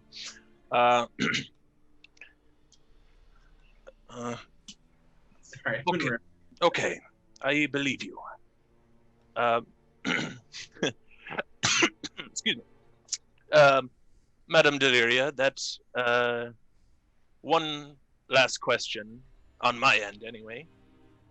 Do you happen to know anything about the bodies that the guards and such are taking on corpse carts to District 8? Roll persuasion check. Varys, you want to help me out here, bud? You want to just get... okay. 23. 23. Okay. She looks at you and she goes, I do. What do you know? I know that we have seen on a couple of occasions corpse carts gathering the dead and dying, taking them from many different districts to District 8. A specific farm is involved, the Roberts family farm. Just one farm. You're sure? We asked around to the nearby farms, and it seemed like they pointed out their Roberts family, specifically. Whether or not that was to cover their tracks and distract us from a larger operation, I do not know, but we do not know the purpose or what they do with the bodies. Darling, Abraham, when he was found, offered wisdom to raise us out of the age of anguish. One of those pieces of wisdom involved our crops, which were not growing. Abraham informed our wonderful leaders that some of the best fertilizer,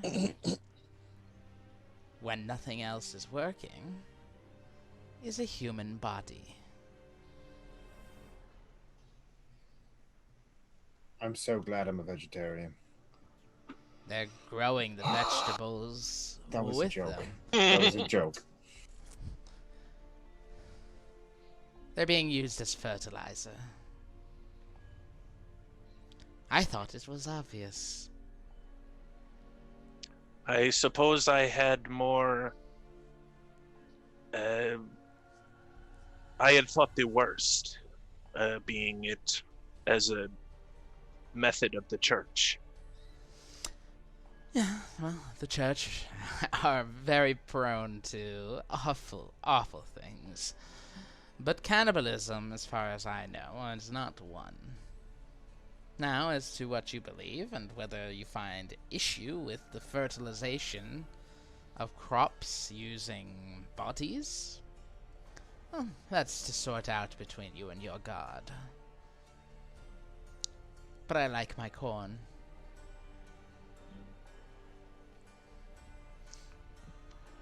Thank you, madam. You have been most helpful. Happy to be. Now remember this. I was very helpful.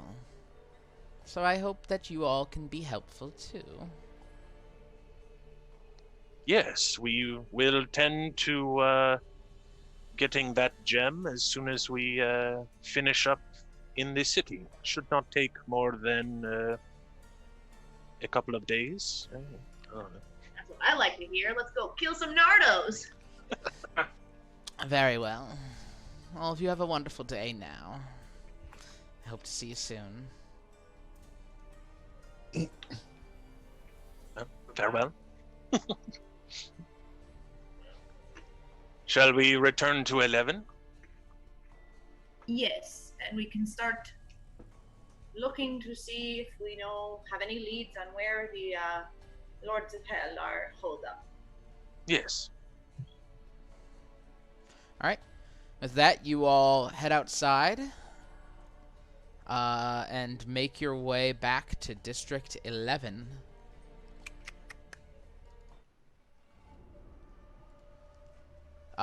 Crossing through the streets as the sun is as high as it's going to be for the day. The wind is cold, and the snow from the day before has all but melted at this point. But it's getting colder every day, and it's going to get harder every day.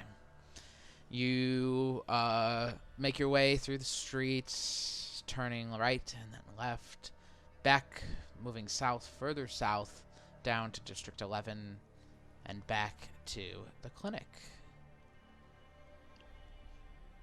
What do we want to do, guys?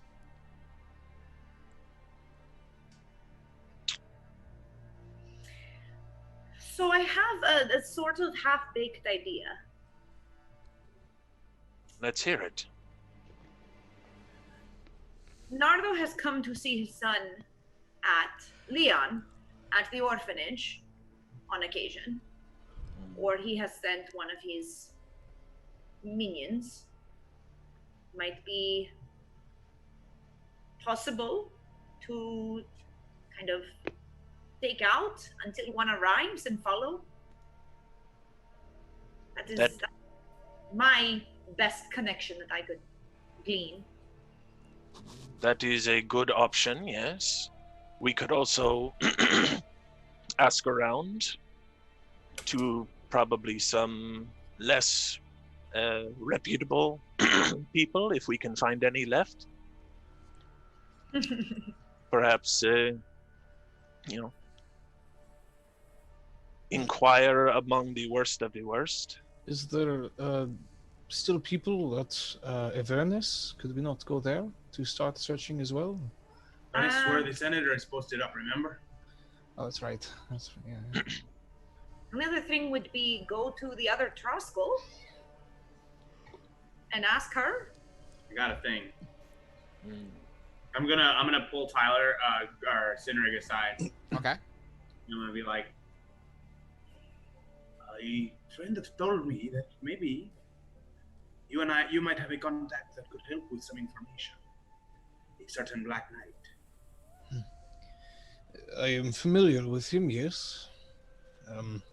Although he contacts me when he has information, I do not exactly know how to get a hold of him. Right, Ben? Or would I have information on how to get a hold of him, I guess? There is one way to get a hold of him, which is to do what he's told you not to do. So. Yeah. Oh, that's true. Light a giant torch on a roof, and it will reflect into the sky. The beacons are lit. Yeah, I do not exactly. It'll create a giant bat in the sky. Okay, done. That was Condor. I don't have a great way of contacting him right now, but I did recently ask him for some information. Perhaps he'll have an answer for me sooner rather than later. Yes, and then we can use him to maybe, from problem.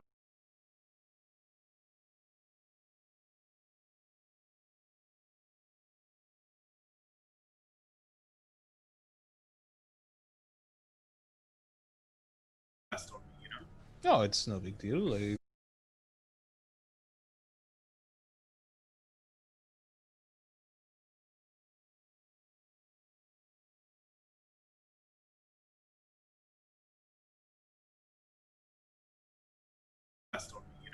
No, it's no big deal. I believe Zane would.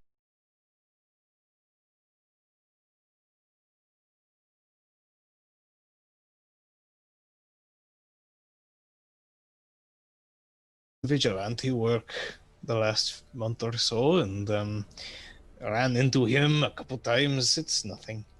Okay, well, all right. I thought maybe I was like a secret, but okay. No, I mean, I don't have many secrets. So. That's okay. I'm just curious.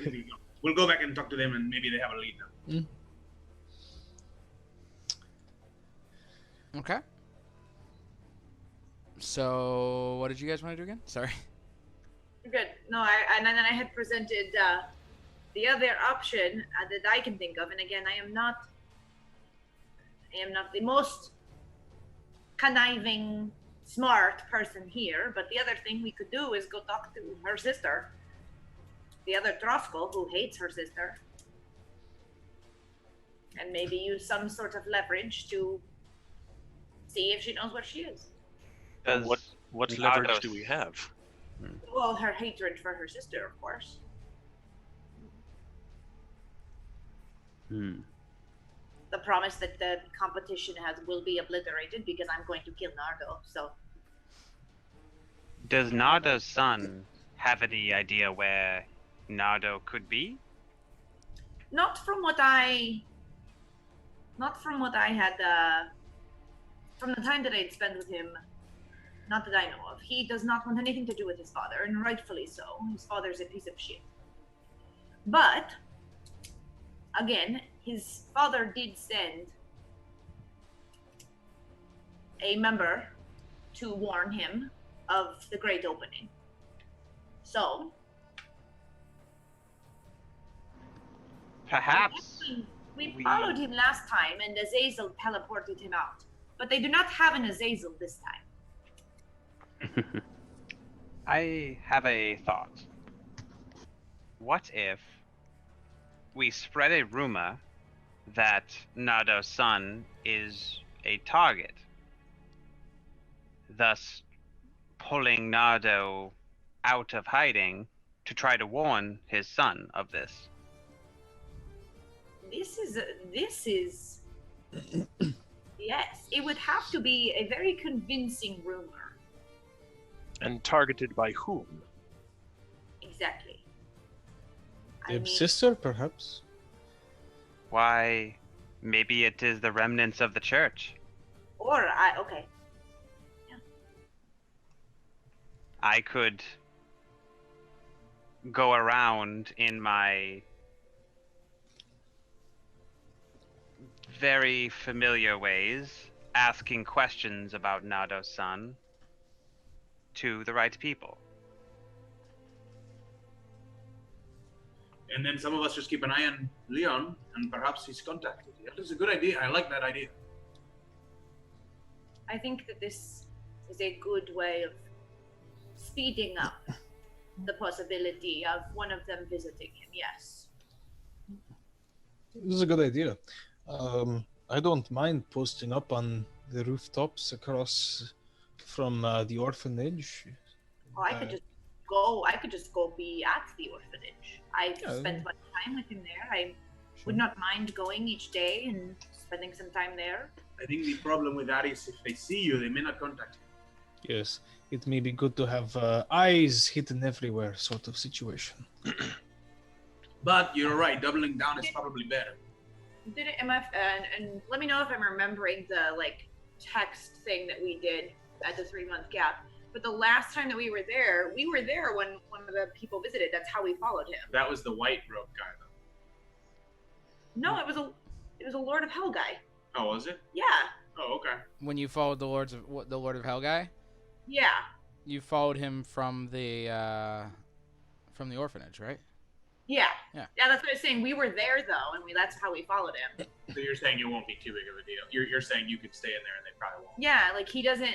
Sure. Nardo does not two sets think of of eyes. us as necessarily a threat to his son. Okay. Two sets of eyes is probably good. Speaking of eyes, could we acquire one of those masks? What mask? The ones the followers of Abraham were wearing during the attack.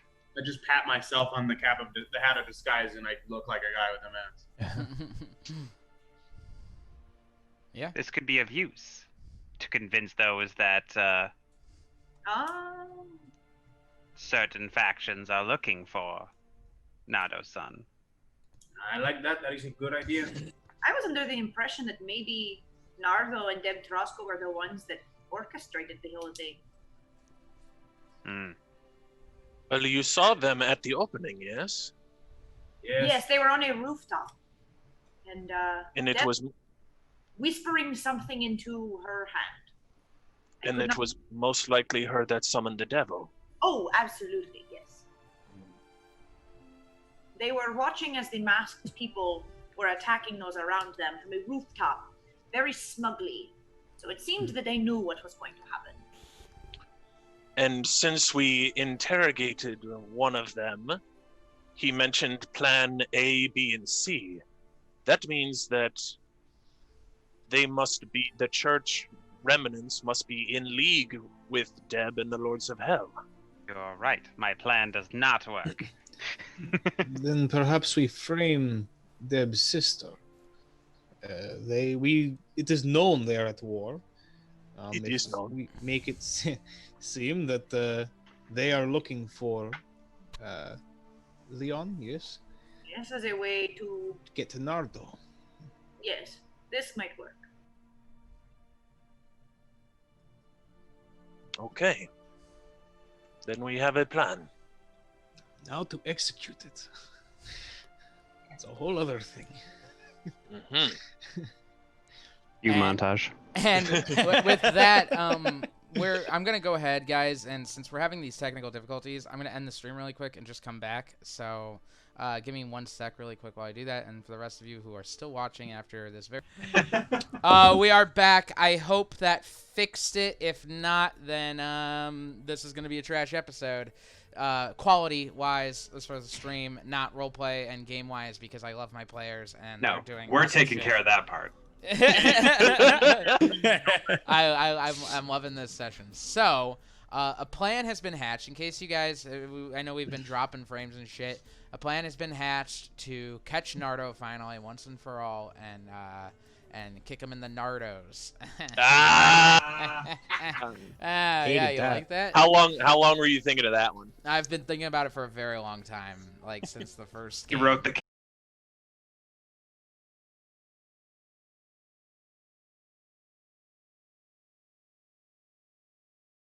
character with the joke.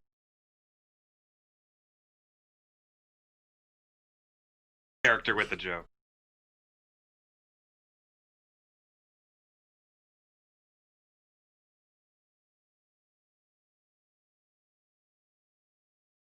Him in the Nardos? Yeah. That was what I was gonna say when we killed him.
So he's aware of it.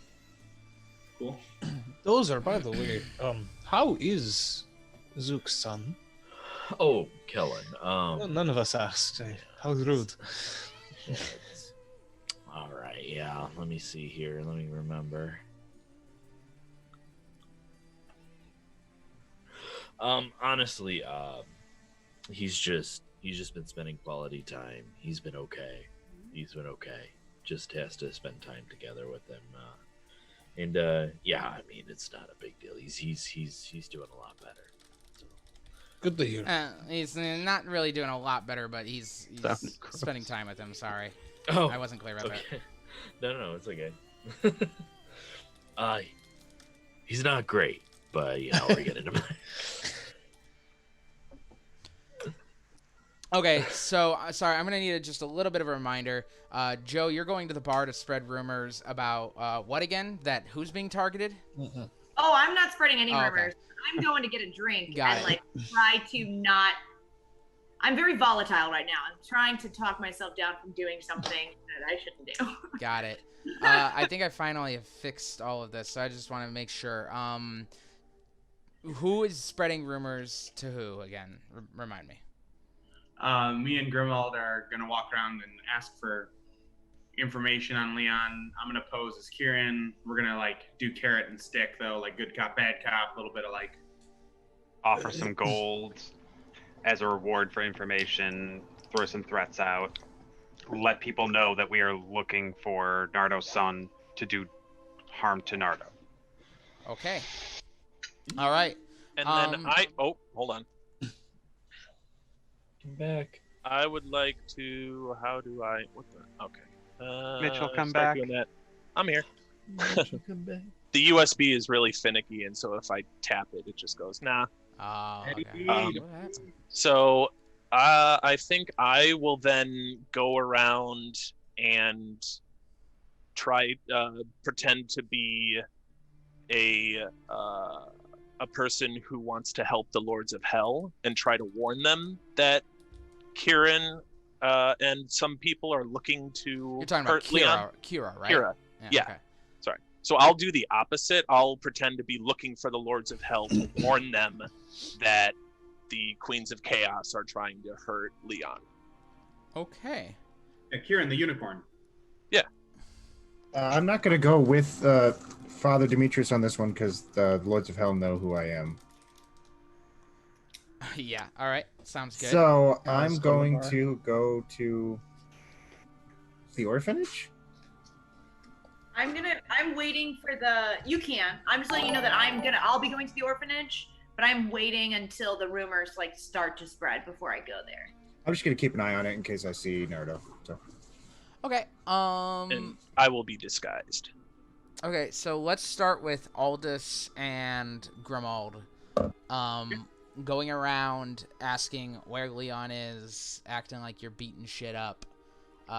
Go ahead and give me intimidation checks. Let's start with an intimidation, yeah. You want both of us to roll?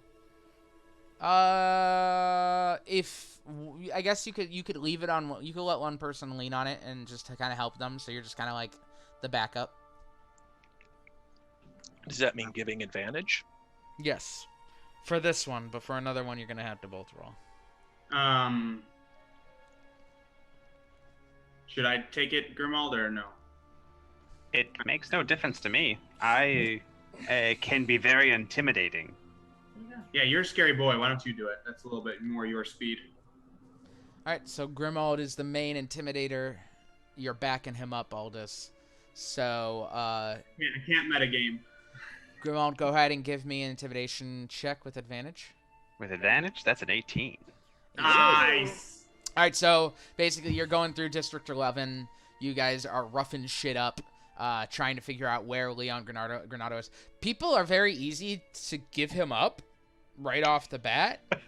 They're like, he owns the orphanage. I don't know why you're attacking me. He's a well-known person. Go ahead and give me deception checks for you both. I am not very good at that.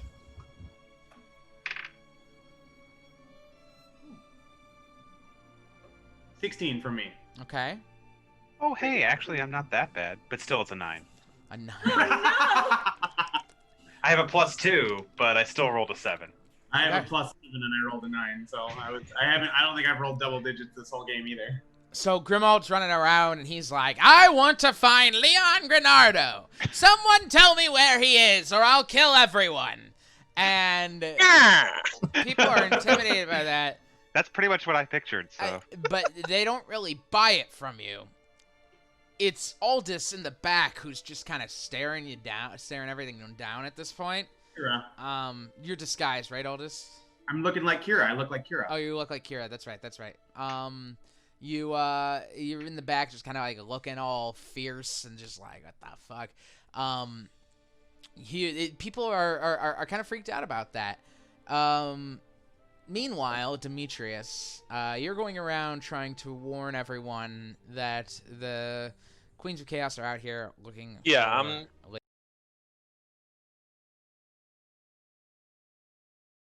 trying to find any sort of, criminal scum, Lords of Hell remnants. Okay, so go ahead and roll a check from a deception check. I will cast guidance.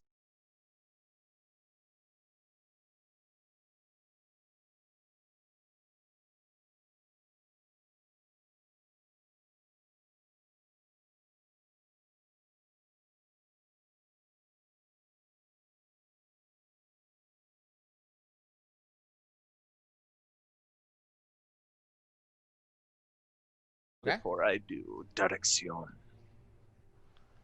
All right. And you said that was deception? Yeah.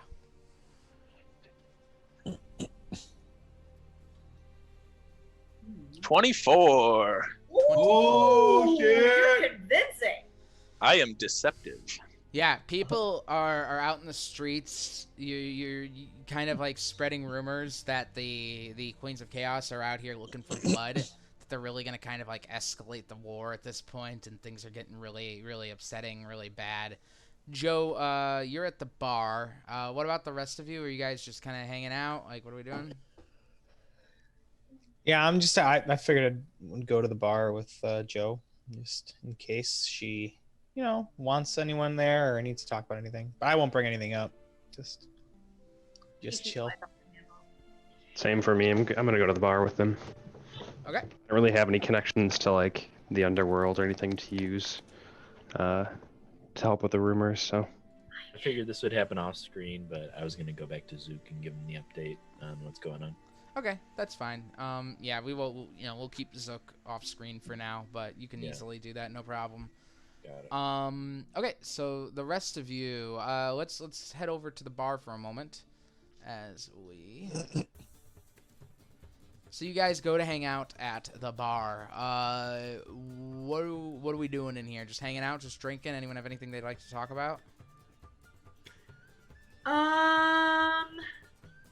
I was gonna ask Seuruz something, but I don't want to do it in front of everybody, so I'll wait to do that.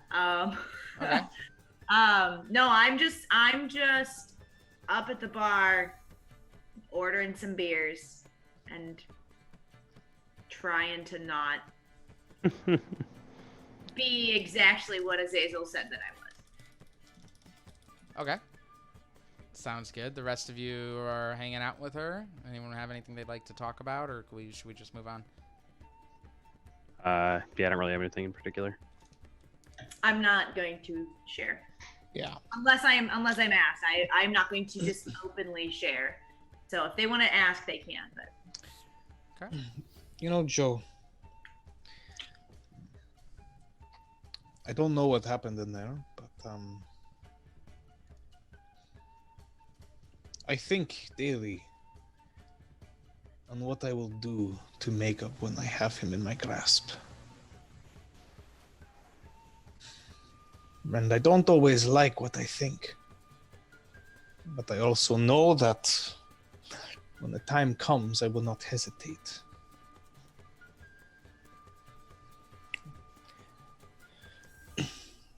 I'm sure you are going through a lot right now.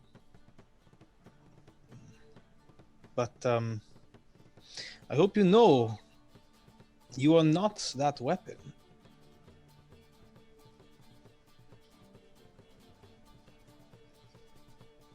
yes,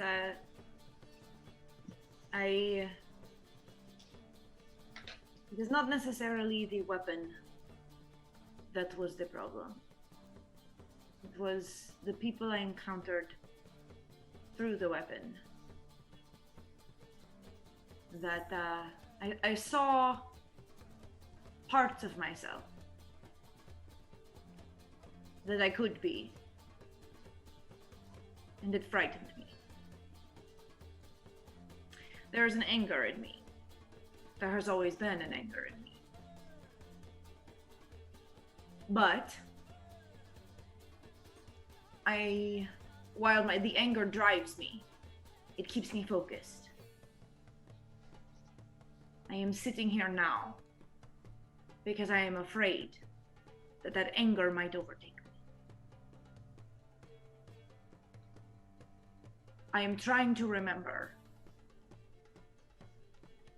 the teachings that my master Klaus taught me.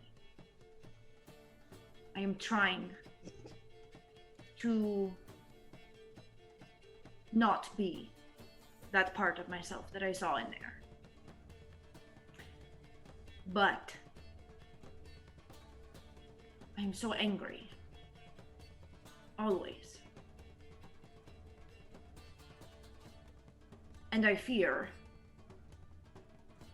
as my father told me, I fear that Nardo's blood will not be enough. And that is what frightens me. Yes, I have very similar experience as having the proverbial rug pulled out from underneath me. Everything that was a driving factor for me, everything I looked up to, was not as it seemed. Thankfully, Sinrig helped me, as you said, to channel my anger,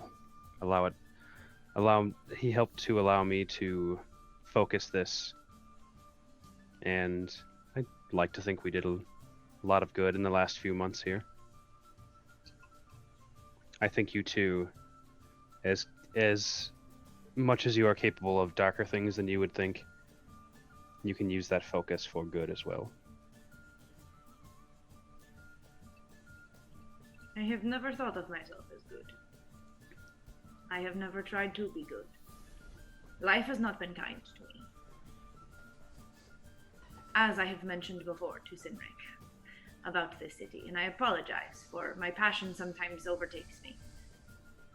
My anger and my fury. But good is not a word that I would ever use to describe me. But evil is also not a word that I would use to describe me. But the closer that I get to finishing the task that I set out to do some almost 15 years ago, I wonder if it will be enough.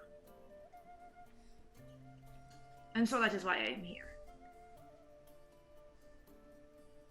The night we had our disagreement, I learned something about you, Joe. As you say, you are not good or evil. You, though, are a storm with all the power of one, with all the drive. But every storm also has a calm. You are a force, but you get to decide what that force does. I will not talk you off the ledge of revenge because I myself am on that ledge. But I'm just saying you have a choice, as Zane did here, as Grimold did, as all of us do. And you do not have to make that choice right now.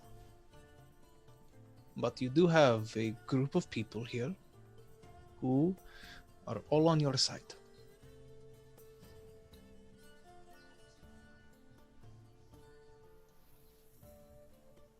Thank you. I have had to go at it for a long time by myself, on my own. And sometimes it is good, and sometimes it has not been good. But it is good to know that the number of people that I can trust has grown. And I do not forget that. So while my storm, as you call it, can overtake me, I do hope that you all can keep me from going too far. I hope Nardo's death is enough. I do. You've already come a very long way. When we all first met, you ran from us. You did not share with us. You were untrustful. Untrustworthy? What's the word? But Sorry, that was it. yeah, I know. Sorry. I just can't talk sometimes. Look at us. Sharing information as we go. Taking down each other's enemies.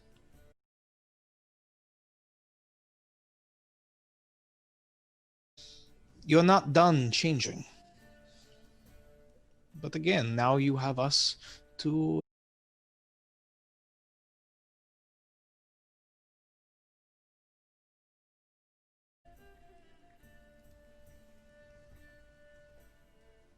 And I raise my glass. Sinrig actually drinking though. No, Sinrig has a beer. He drinks. Okay. I didn't know if Sinrig... It's probably more of a wine, but well. Got it. Very big. Good berry wine. Good berry wine. That good Yeah. berry wine. All right. After a long day of stirring the pot and spreading out rumors, I think, unless anyone has anything else they'd like to do, you all come back together? Mm-hmm. Yeah. Okay. You all come back together, meet back up at the tavern to enjoy a lunch. Leading into the evening, is there anything anyone else would like to do? Not particularly. Okay. I think that night though, and I'll let everyone know, I'll probably go post up on the roofs, like across from the orphanage, and just kind of keep an eye. Yeah, were we gonna stake out and take shifts? That's why I was asking. And then I was gonna ask Seuruz something when people weren't around. Okay. Well, you kind of wait it out and wait for everyone to kind of like start walking away and walk back to the clinic. As you guys really quick first want to set up shifts to go stake out the place. Oh yeah, go ahead. Yeah, how far is the clinic from the orphanage? The clinic is like 15 minutes from the orphanage. No, 10 minutes. 10 minutes.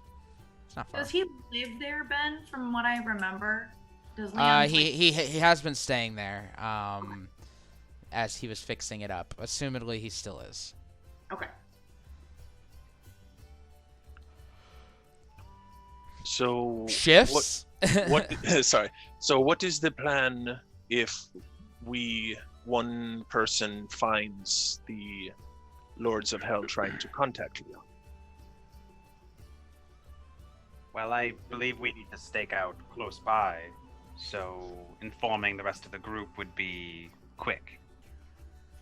Yes, but if one person goes to inform the group, they are not following the Lord of Hell. Then it's I don't mind staying there throughout the night. And this way I can start tracking and perhaps send someone else keeping watch with me or Cinna to find the rest of you and inform what is happening. I do believe... Oh, please, go ahead. We are already accustomed to working long nights together. I would be more than happy to stay up there with you. We can do like a breadcrumb thing, right? So they leave and they live like an X at every turn they take or something. If we find someone, I can start tracking them, and Zane will know how to track me, and I can leave behind trail while he tells you, you all come, we fight the bad guys and win, yes? Sounds like a plan to me. I love how easy you make it sound. Also, just for safety's sake, we should probably travel in pairs. So you being alone up there could be dangerous. Zane will be with me, yes. Yeah, Zane's gonna wait with him first, and then. Okay.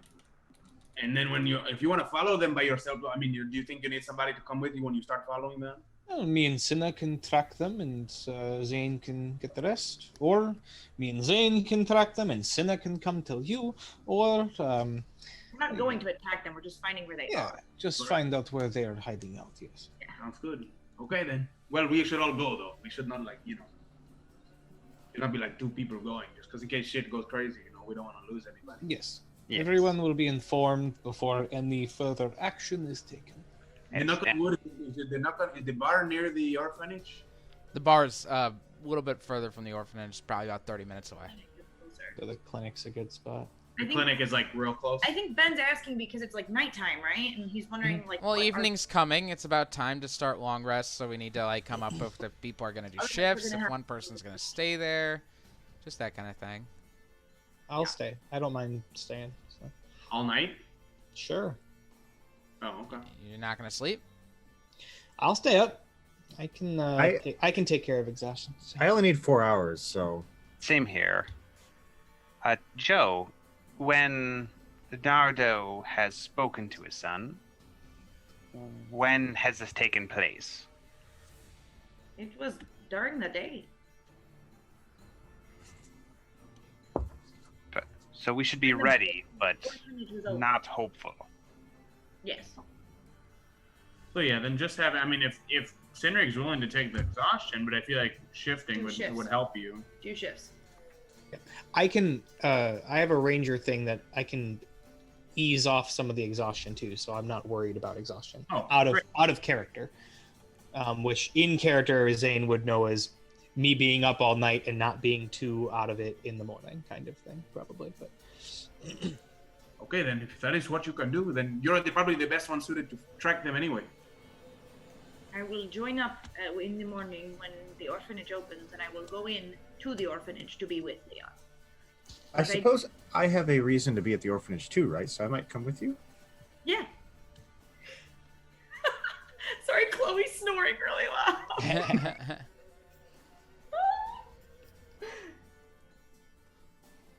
Yeah, so in the morning I will join you, but I feel like I need to rest and reflect from my attunement with Seuruz. Sounds good. So we will be just at the clinic, which is a close one, right? That's a close distance. Yeah. You find them. The clinic was 10, I think, and knock on wood was 30, right? So. Yep. Yep.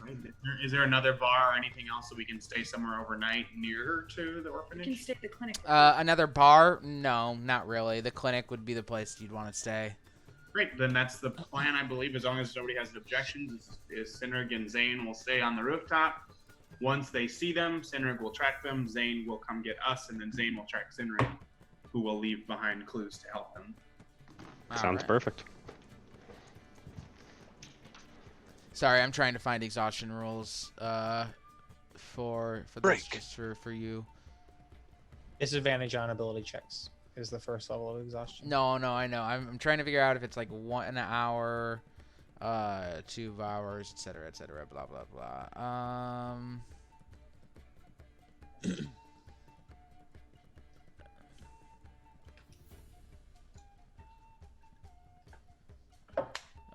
Blah blah blah blah blah blah blah. For some reason, exhaustion between.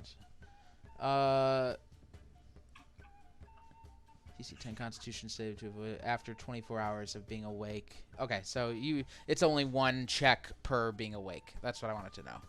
Okay. All right. So with that being said, Zane and Cynric, you both head off to keep watch. The rest of you kind of split off to go begin to get your rests in. And soon enough, Joe, you do find yourself alone.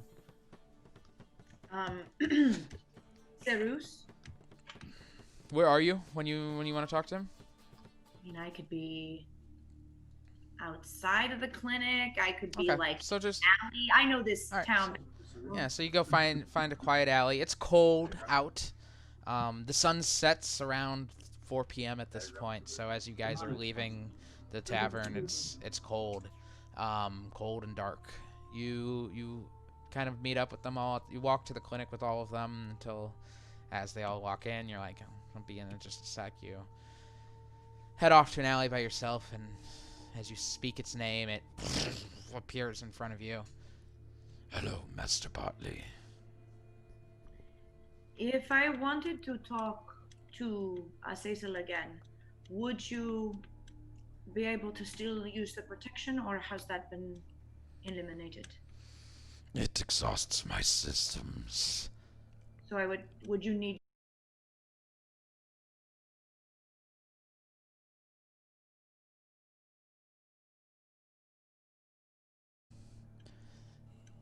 This unit could do it one more time. For...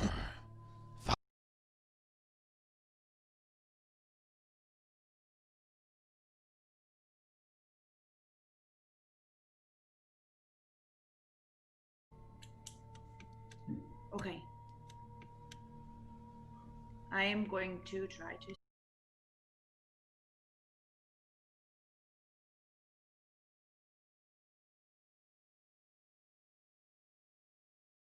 where Nardo is.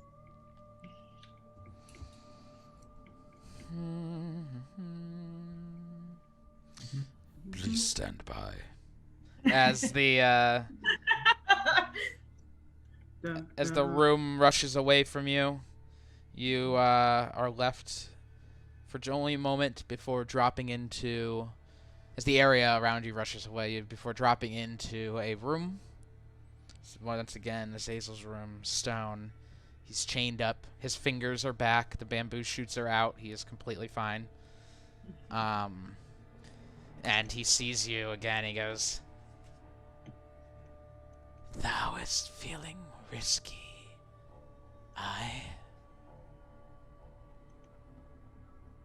Where did you teleport Nardo and the Lords of Hell to? roll a persuasion check. Oh, you know what? He'll even just tell you that.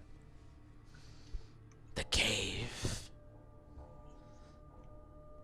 The cave thou foundst me.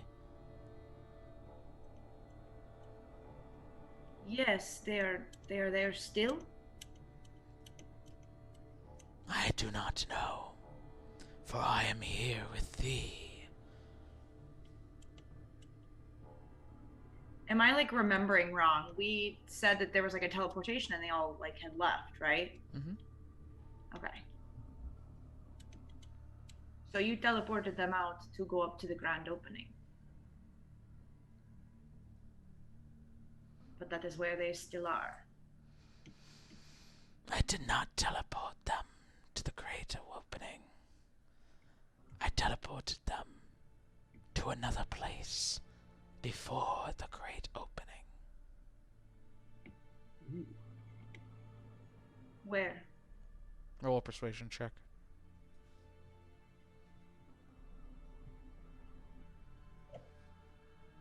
Damn it.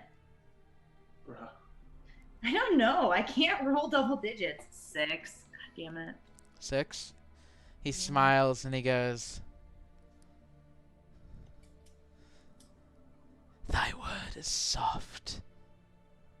It's almost cute. How deceiving thou canst be.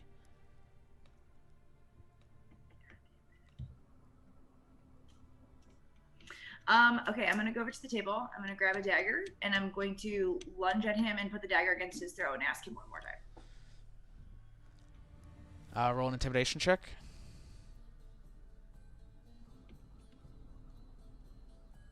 Fuck me. Yo. What the fuck? 8.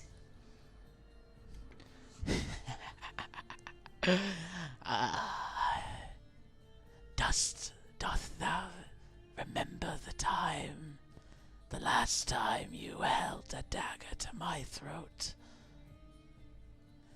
I can smell your anger. You are still so weak. Thou hast so much to learn.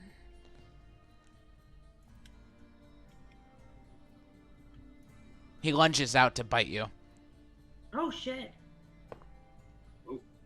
That's going to be a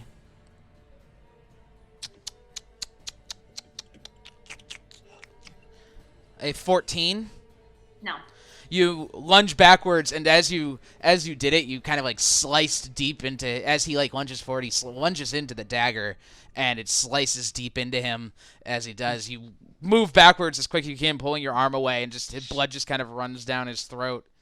Seuruz appears. Would you like me to reset? No. Are you sure, Master Bartley? Yes. You are getting close. I sense he will be cooperative soon.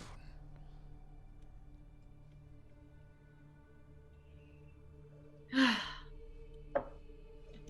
have had a day, Seuruz. Maybe tomorrow. Very well.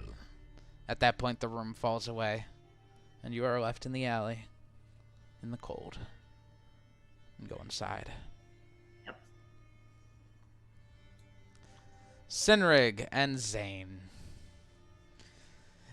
Zane, you are sitting in the cold on the roof, shivering in your little bronze dragonborn self, used to the heat. Never ever seem to despite growing up here, your genetics never seem to catch up with how you feel in this weather. Senrig, for this, it's not the most comfortable thing in the world, but it is doable. It's dealable with. You both are sitting there watching the orphanage. I'll even have Sinnoh will lay across his lap and kind of. What I was kind of thinking is that I could take my bedroll up there, and if he's gonna stay up, I'm just there with him. Yeah, he can sleep. If they're ready, but I can sleep. Okay. Rest, whatever. Yeah. So you're cuddled up in the bedroll with Sin on top of you, keeping you warm. Kitty cuddle. Sinrig, you're just sitting there looking down at the orphanage, just kind of waiting. Definitely does the cat thing, the mama cat thing, where she licks your hair, cuddled, tucked in, kind of for bed. Roll a. Well, you don't have hair. You're a dragonborn. Whatever your scales. Roll perception check for me, Sinrig. Oh yeah, give me that +6. All right, 19. 13 +6. You continue to watch the orphanage after the sun is set. It's about 6 p.m. when you get there, and you're just kind of hanging out watching. You see there's a couple candles lit in the windows, so there's definitely someone there right now. You haven't seen Leon, but you're just kind of keeping an eye out. Eventually, after about an hour, you do see him in the window. He's just kind of stretching in the window, looking out into the street. You see he's drinking and just kind of chilling for a minute, and then he walks away from the window. You continue to watch through the night until about 7, 8 p.m. You see 2 people, a man and a woman, wearing the Lords of Hell cuts, approach the door. Leon, open up! Leon! Leon, open the door! Finally, door opens. What? Leon, you have to go. Rumor is that the Queens of Chaos are out here and they're going to be coming for you for some reason. Well, I actually have a few people here tonight. I can't just leave. You don't have a choice. Your father says you're going, you're going. He goes, no, that's not how it works. I am my own man. My father cannot say I'm going. And at that point, they just kind of grab him and start dragging him at this point. Leon's fighting, and he's screaming, and he goes, help, I'm being kidnapped! I'm being kidnapped! And they just elbow him in the head and shut the door and carry him. So if it's 7 or 8 at night, so Zane is sleeping now or not sleeping yet, or? I think I'd still be up, yeah. Yeah, you'd probably still be up. Zane, ahead of schedule, You want to go? Let everyone know. Yeah, that was much faster than I expected. You threatened the life of the son of the right-hand man of the gang. They are going to act quickly. It is a father keeping an eye out for his child. Well, we didn't really work out what we were gonna do actually. For you to signal me. Did you have sending? I forget. I thought someone did. I don't. But... You were just gonna come get us. You were gonna go tell them, and then I'll leave track marks for you to track me. Oh, I see. And I'll just get a head start on keeping an eye on where they're going. Yeah. I broke it down. I literally had. You did. Okay. All right. So Sinrig, you're gonna follow them. Zane, you're going back to the clinic. Yeah. All right. Senna, what's Senna doing? She'll come with me for now. Okay. Just so that. You know. All right. Are you keeping an eye's view? Are you keeping? No, I'll try and just keep by track. Them. I don't think it'll be that. Well, hard they to track them. they picked him up. Well, they threw him over their shoulders. So. But I'll do like a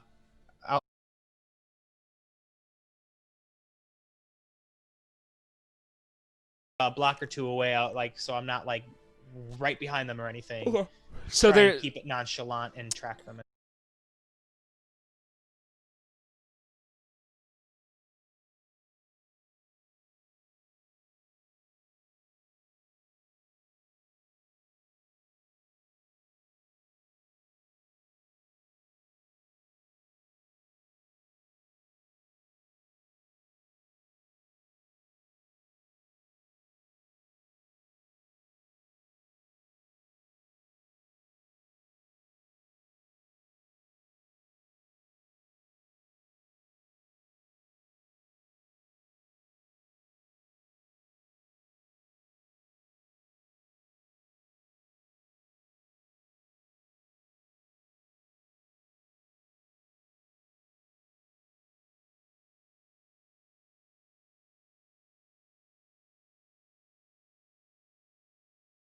start falling. Go ahead and give me a survival check.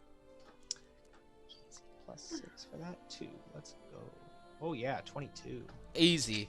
You follow them along. The streets are clear at this point. Even at 8 p.m., it's very cold at this point. It's probably like in the low 30s Fahrenheit because it's America. And I don't know Celsius. You follow them, tracking along quietly, keeping to yourself. I will also I'll make sure Cinna leaves like noticeable paw prints so that when Zane comes back this way, he can track Cinna's tracks. All right. Pretty easily. Zane? She's just kind of prancing as she goes. This is your moment, and you climb down off the roof and run to the clinic as fast as you can and get there as the rest of you are kind of like unrolling your bedrolls, honestly, getting ready to go to sleep after doing what you've been doing. Is Mike there, or is he gone right now? He is peeing. Great. We'll talk about it later. I forgot about his book. He could have gotten a couple hours in if he wanted to. So, Zane, you bust in through the door as everyone's beginning to unroll their bedrolls and get ready to go to sleep. And, of course, Dozer, as we all know, does not sleep. Zane? Yes. Well, that happened much sooner than I expected. The Sinrig and Cinna have already taken off. I guess let's go. Yes, let's do it. Then we are off. Throw my bag over my shoulder. Okay.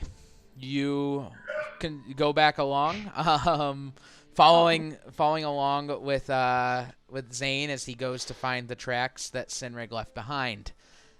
Sinrig, you and Cinna continue along quietly, but not having to be too quiet because you are out of eyesight and earshot of them.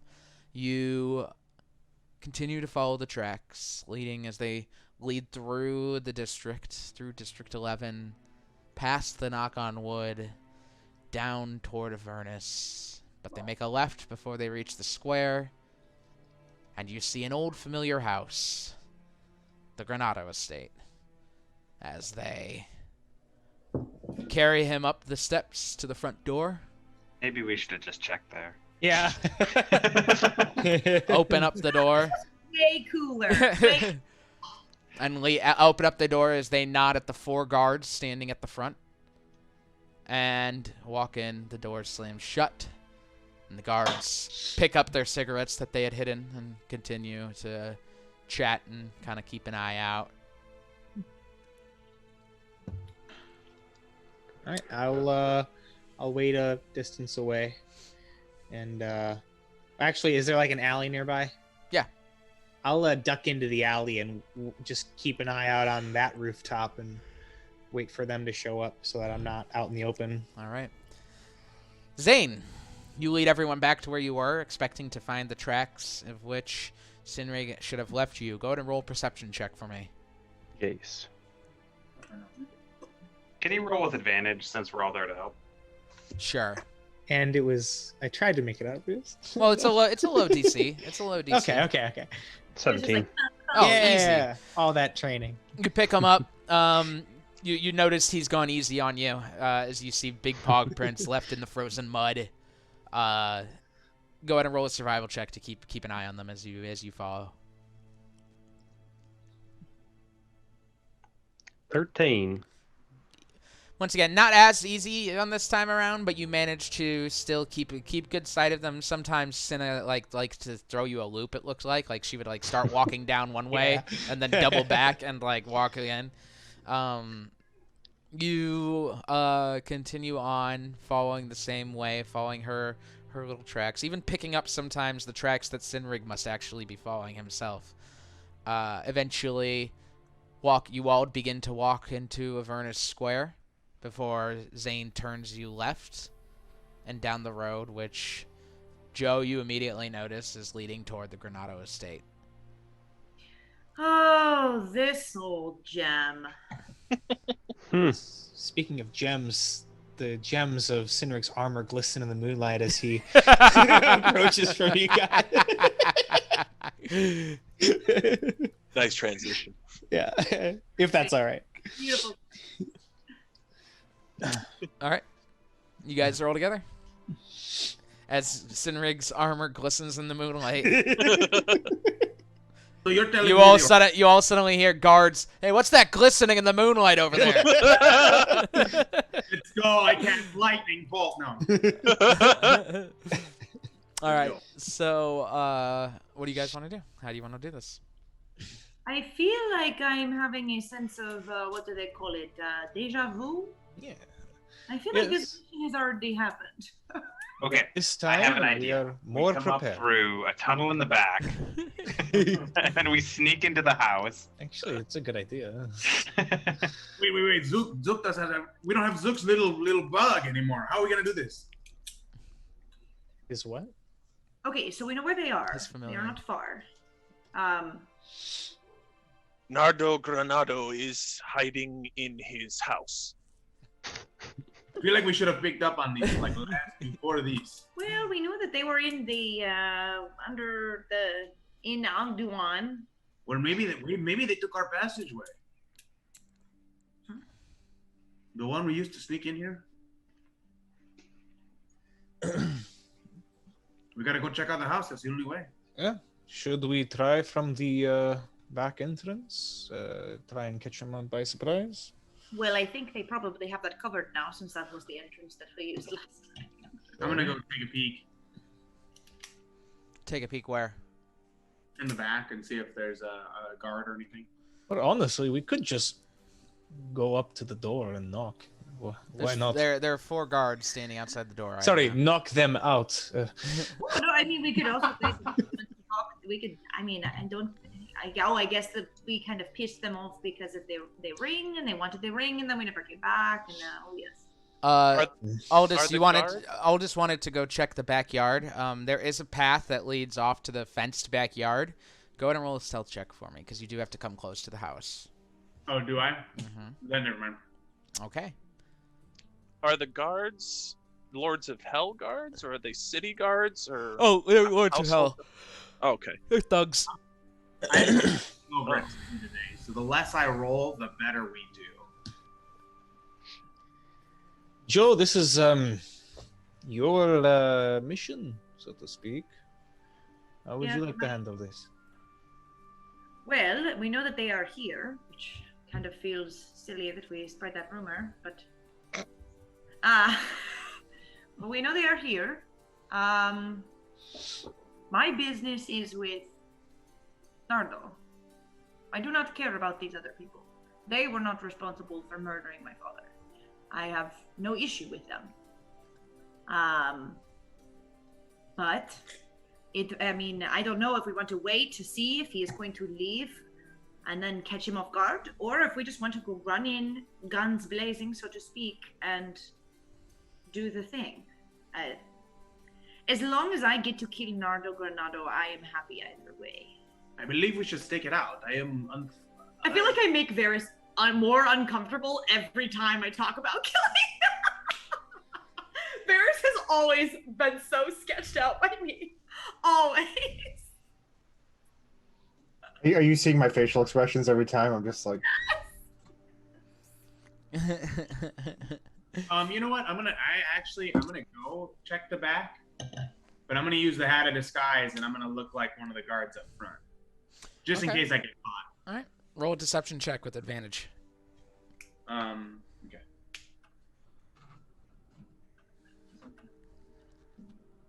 What if we light the house on fire? Dude, what did I fucking say? 15. Are you still being stealthy? Yes. So roll a stealth check as well. This will be good. Holy fucking shit, dude! Don't let me roll ever again. 9. Ooh. All right. There goes So our surprise. all watch as Aldous goes out to kind of scout around as he's walking around. Forgetting he needs to be stealthy, he's just kind of like quietly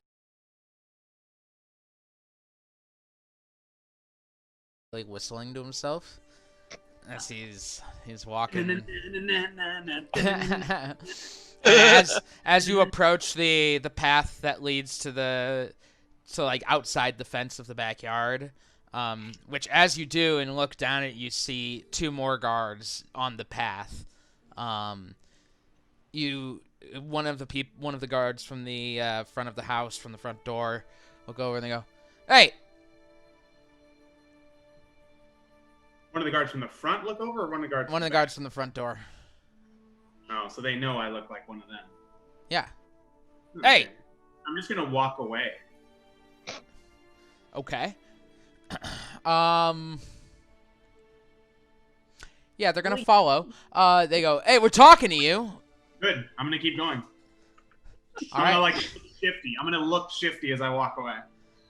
They kind of like stop at this point. Roll another deception check for me.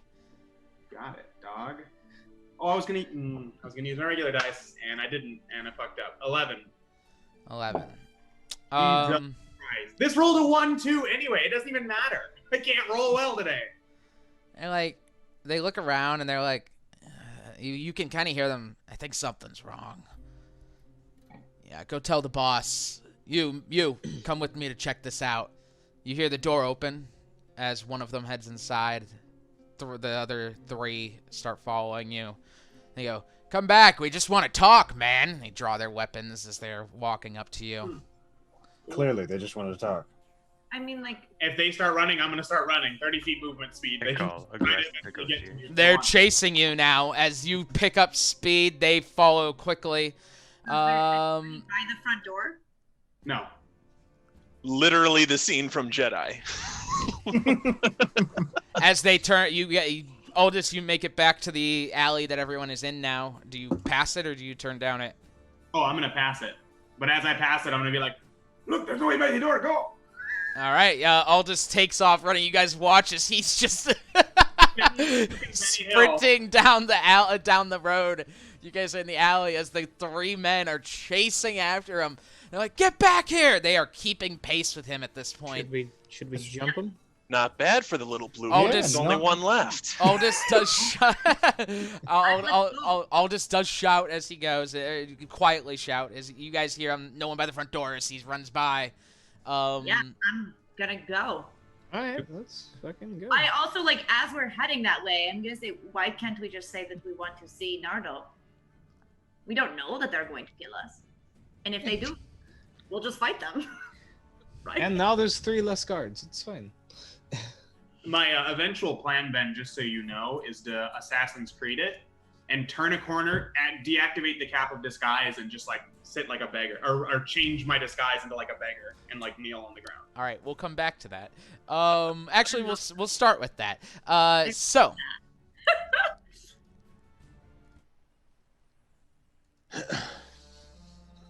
Let's stick with Aldous. This is fun. I am. Keep doing that. Yeah. Can you do this for 30 more minutes and we'll just next session we'll go into the house? Aldous, you are running down the street as now they've picked up speed. Not only that, their taunts have gotten more aggressive at this point. They're like, someone stop him! Someone get him! We've got to kick his ass! They're coming after you. You turn the corner, sliding on the frozen mud as it like cracks up underneath your feet, and continue running. If you're trying to outrun them enough to duck into an alley and change your look, I'm gonna need a dexterity check coming from you. Please. There he is. Blast him. Good. That's a good roll. There we go. 18. 18. Give me one. That's a good roll. This is why we use real dice, ladies and gentlemen. Hell yeah. I hate digital dice. I love them, but I'm mad at them right now. I guess always have extra dice is the rule.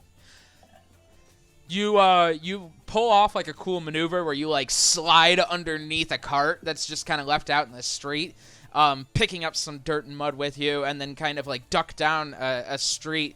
Hurrying along, you hear 2 of them get caught up on it, but one manages to actually slide under with you and keeps going. You still have 1 on your tail at this point. Do you want to keep running, or do you want to do something else? I'm gonna Misty Step to the next alleyway.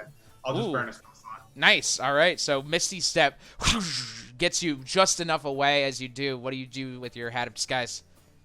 I'm gonna look like a beggar and like slouch to the ground. All right. Go ahead and roll a deception check for me. With advantage, because you have the hat of disguise. 18. 18.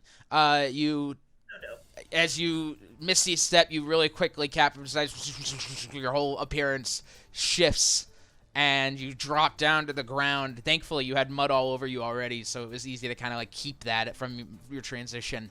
And you just kind of like shift and grab your arms as you watch the thug turn around, turn the corner, and just run right past you.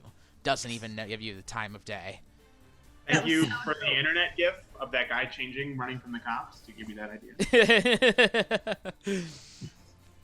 And then I will, once I know I'm safe, I will swiftly but cautiously make my way back. Certainly. All right. You decide how long that takes. The rest of you. Awful music. No one by the front door. God damn it. All right. That's the most shit-ass, like, garbage roll way to get myself out of that. All right, so the rest of you are make your way to the front door.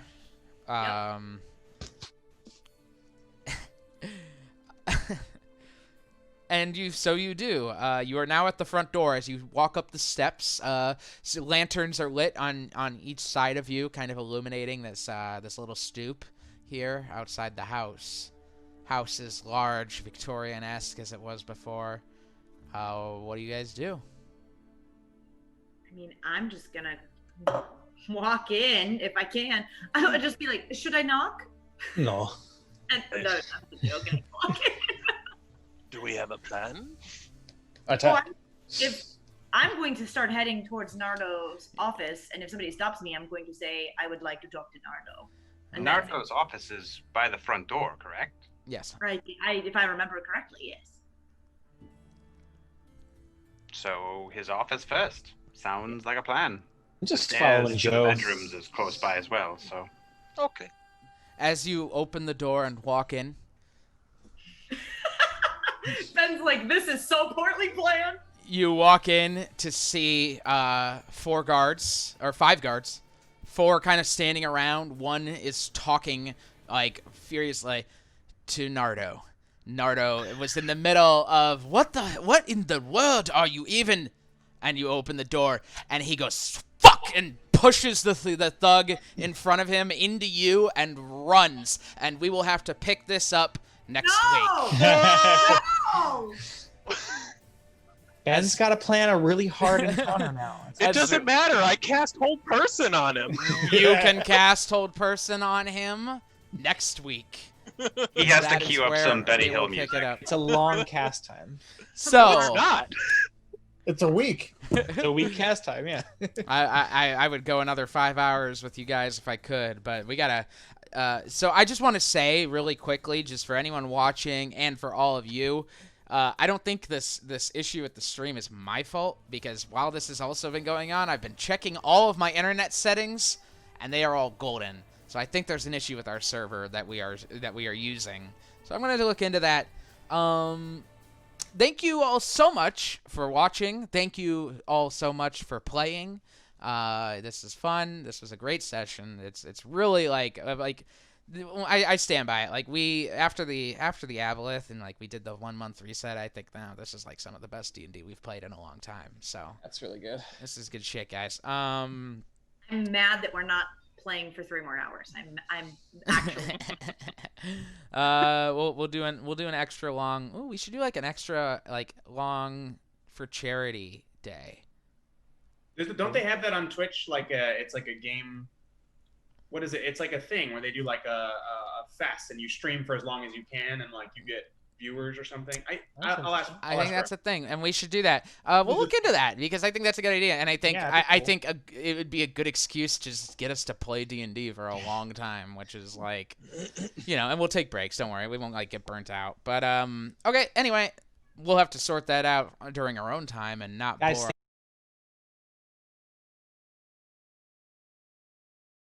For our listeners. Just think of how much planning we can do. Think of how much throwing those. Hey, the plan worked. We found Nardo. This is perfect. This is where we need to be. Y'all just without one of your DPS. I will get there. As soon as I can. I just want to say we executed the plan perfectly. It just wasn't our plan. We're going to pick this up next week, same time, same place. For everyone out there, please stay safe. Please stay healthy. Please subscribe to our Patreon $5 tier so I could see my friend paint himself blue. And as always, don't forget, Sundays are for D&D. Good night. Night.